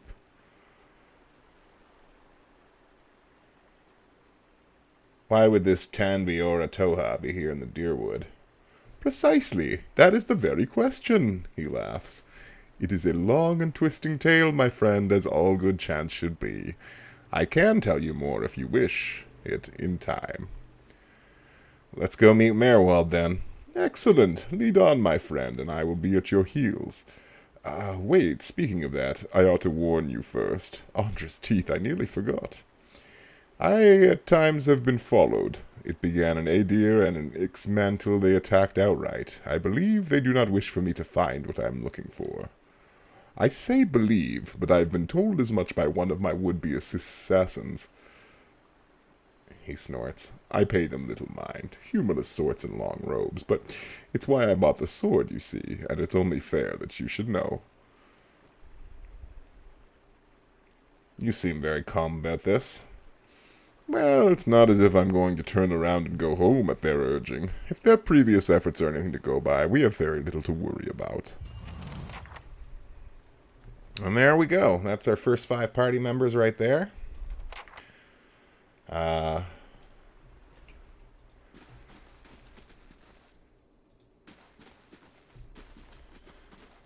Old and dry. I don't know who's speaking right now. Somebody. Ooh, what? Shadow. Phantom.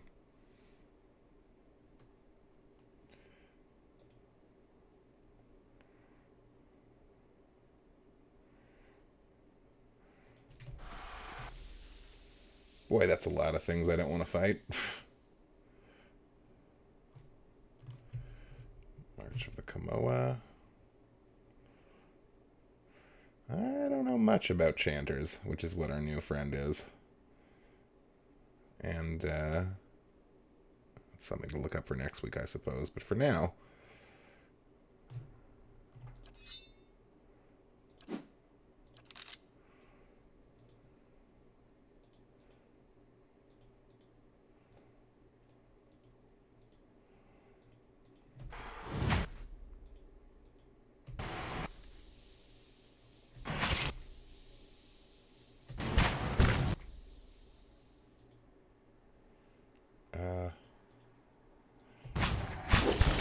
Ooh.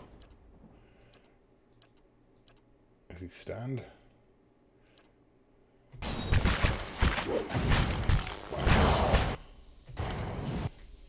Okay, run away.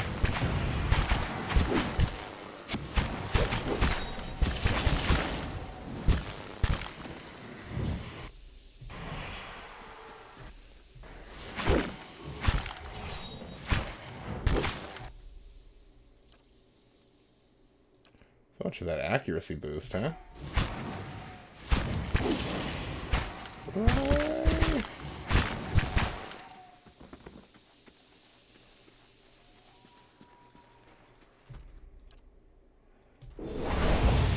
Uh-oh. Swing and a miss, bud.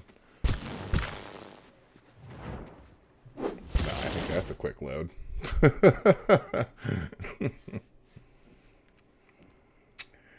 So normally we'd be wrapping up about now, but since I did start 20 minutes late, I figured it would only be fair to go on another 20 minutes. So I hope you'll appreciate this. We're going to definitely try that fight again.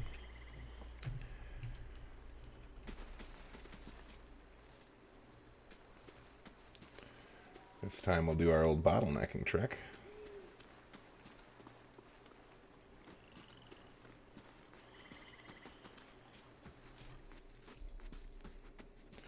Once more through the gates, with more success this time, I hope.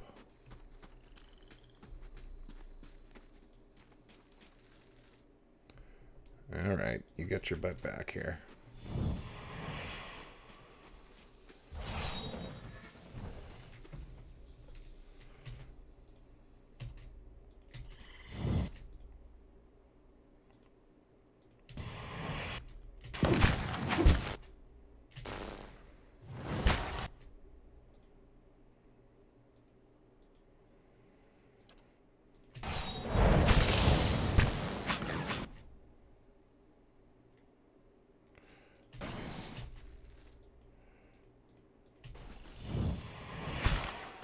Oh, that shadow teleported.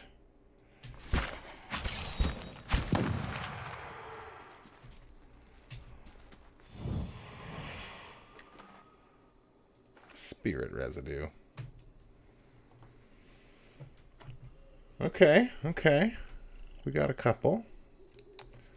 Let's maybe try that again.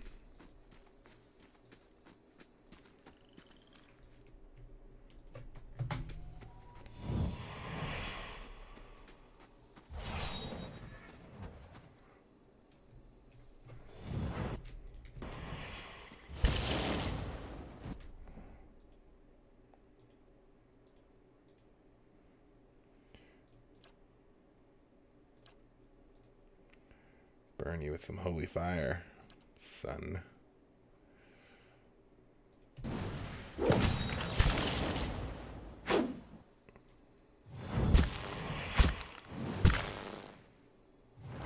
Let's get Durance out of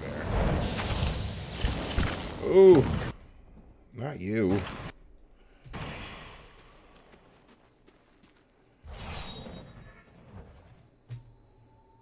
Okay, well, we survived that one by the skin of our teeth.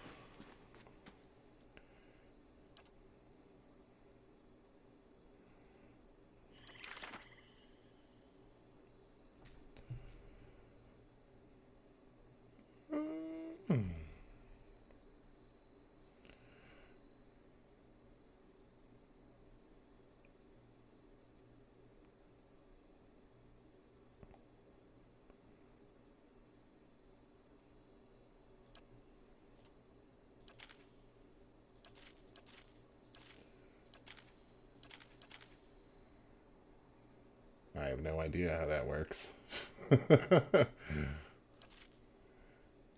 Okay.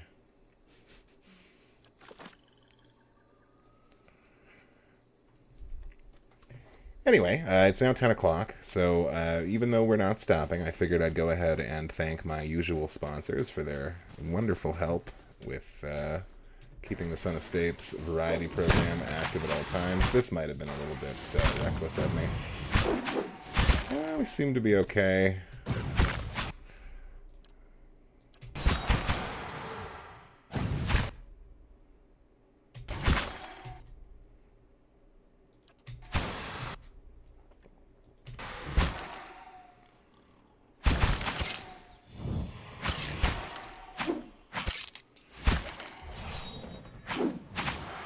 Anyway, first I'd like to thank Fat Owl Fibres for providing me with this wonderful web camera that lets my smiling face broadcast to you good people every week.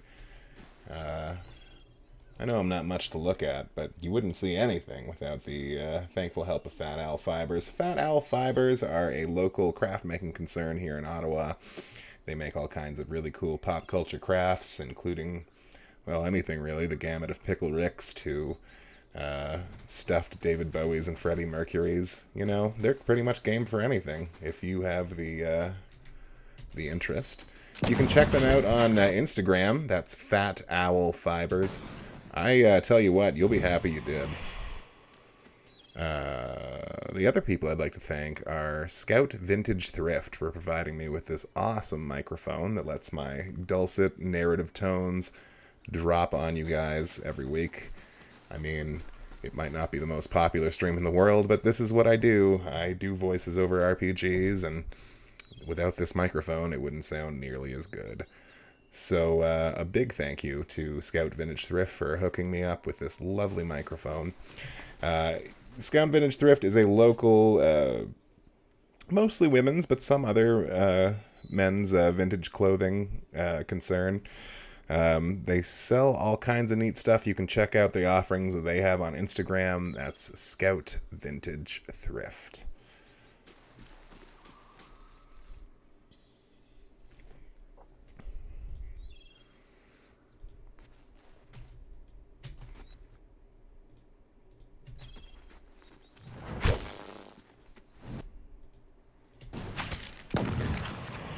Well, with 5 of us, these will-o-wisp things aren't so bad.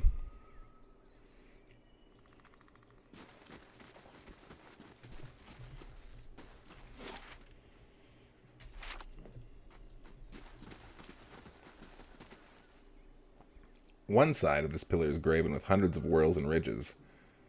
Even under a layer of grime and moss, the adder gleams. Oh boy, too many, too many. Back it up, back it up.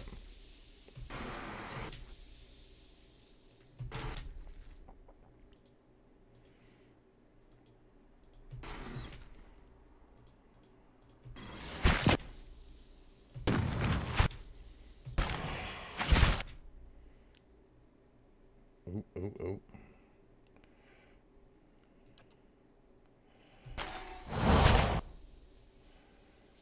Wow, he really needs more healing than that. Oh, I should be absolutely using some of these buff spells, huh?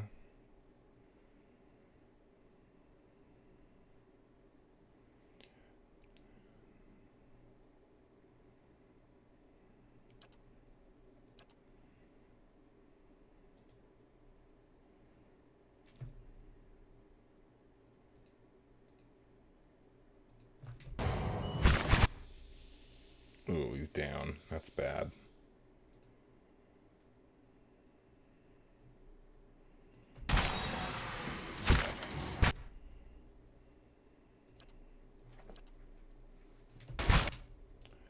Hey, wizard, how about some help?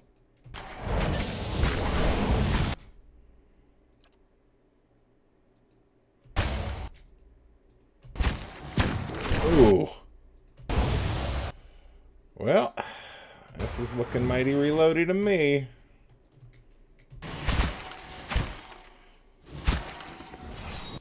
Oh, don't just stand there.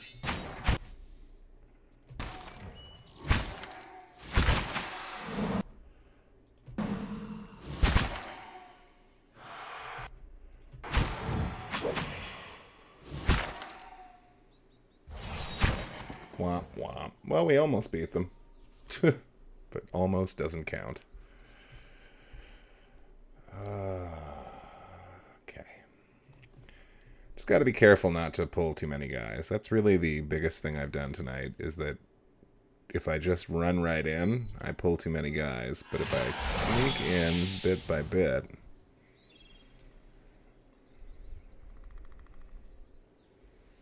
I can probably get away with pulling less.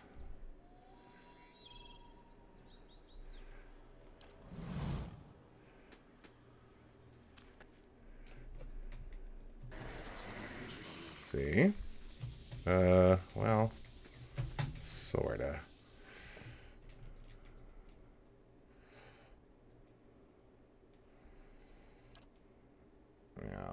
What did I take for spells?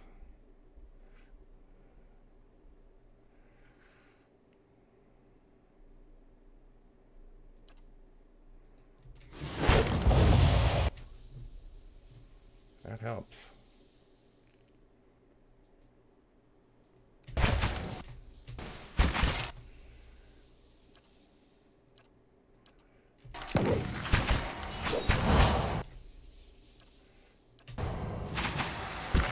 Ugh. He just dies so fast.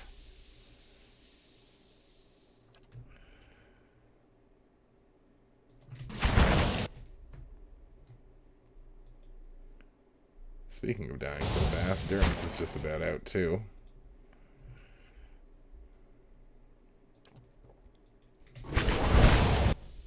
Yeah, maybe I should go gain some levels. We'll figure that out next week. Run, Clothies! Yeah, that's it. You run. Whoop. Ah!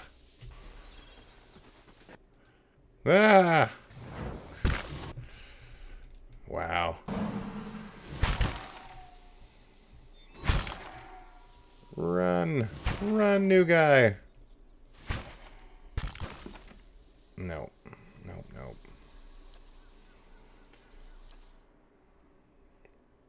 Okay. Still going.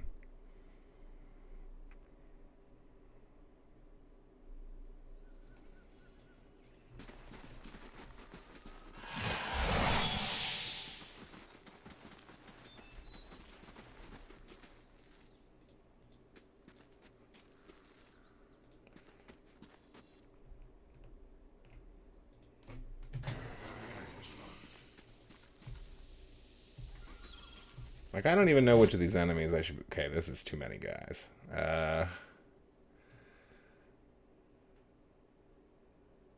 Oh, maybe I need to do that in spells.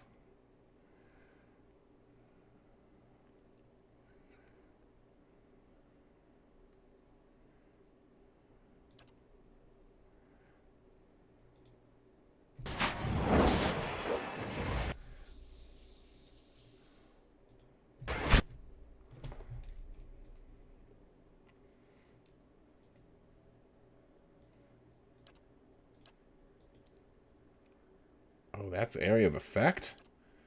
Okay.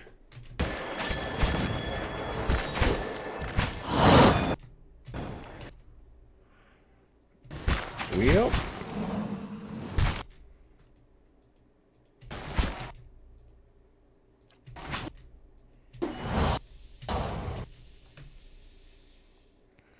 Once again.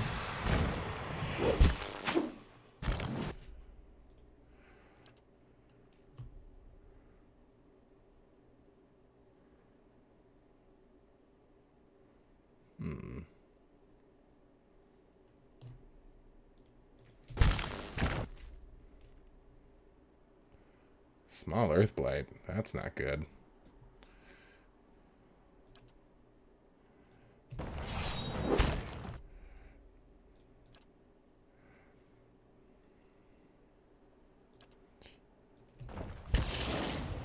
Whoa.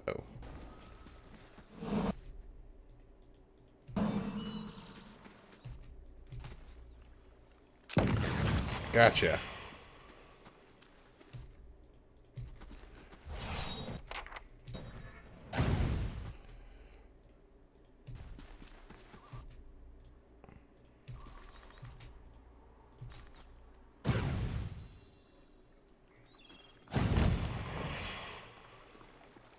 Just got a kite then. We've almost survived this one.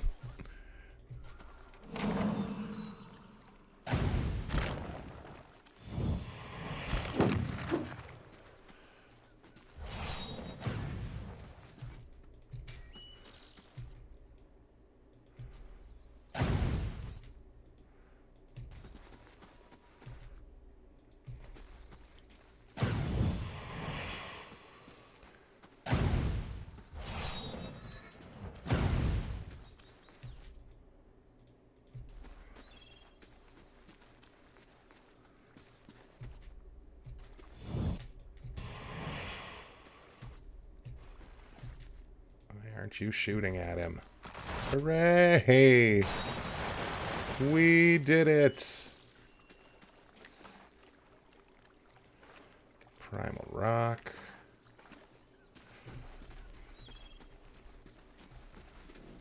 That's it?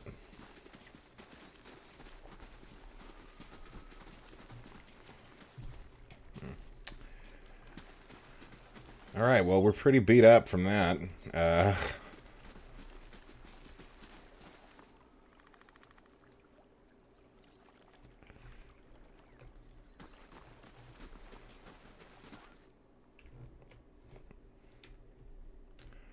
Okay, back it up.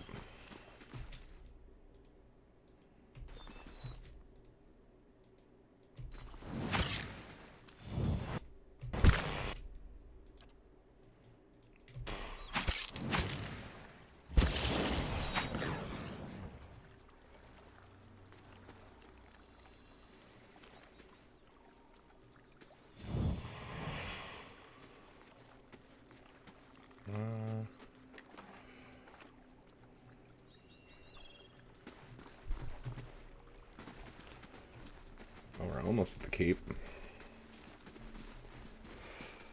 Oh, what do we got here? Leave our village. We've done nothing to you. Flame blights. Uh-oh.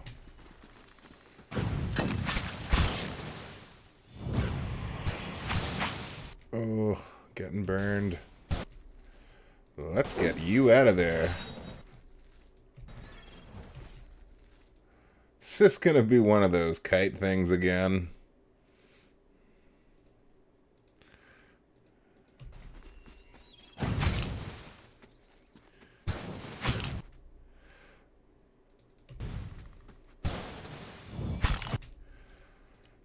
Alright, wizard. I need you to start kicking out the jams.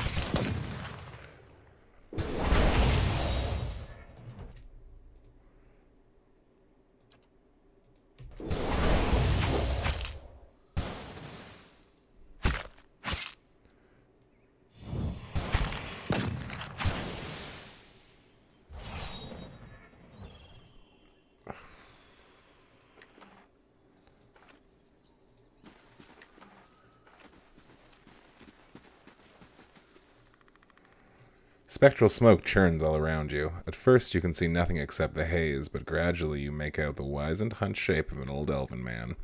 His face and bone-thin arms are smeared with paint. You can't do this. He shakes his head, spitting the words at you. Listen. This is our village, our home. The Nine Claws have lived here almost 50 generations. You can't tell whether He's squinting through the smoke or scowling at you. we were here long before your kind brought war to our lands. He shudders with a cough. You can't just burn it all. After a pause, he draws back and gapes at you in horror, seemingly in response to something you don't actually say. But illusory tongues of flame flicker at the corners of your vision. Have mercy, soldier. Our warriors have all gone. He coughs. You can't burn us all because of them. He reaches out to you and opens his mouth as if to say something, but all that emerges is a series of violent coughs. He falls to his knees, choking on the thickening smoke. Flames overtake the vision as you back away. Grim. Into Cadnua we go. Sweet. Well, that means we're going to be pretty much starting with a dungeon crawl next week, I feel like. Whoop. That in his chair? He doesn't have to know. You cannot venture forth while in combat. I can't. Okay, well, that's not good.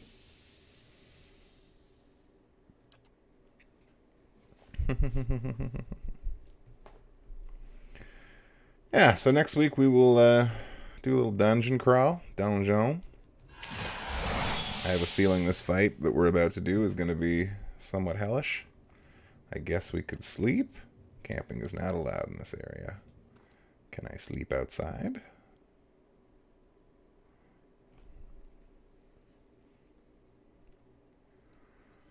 it's hot in this room.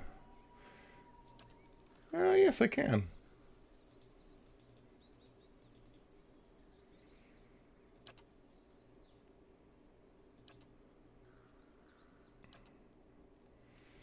There.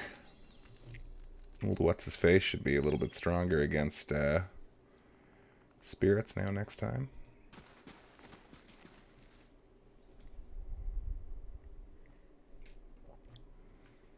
What's-his-face, my main character, Requin, who I named after sharks. Alright, well, I'm dying of sweat, so I'm going to kick us off here, guys. So I just want to thank everyone for tuning in this week. If you like what I do, please come back and see me again next week where we continue Pillars of Eternity. If you do, we might even include you in a dialogue about what I will be playing through October, although, really, it's up to me, I guess. So thanks for tuning in. I'm Son of Stapes. If you like what I do, please follow me on Twitter or YouTube or here or really anywhere. And thanks so much for tuning in, and tuning in, and we'll see you next Tuesday.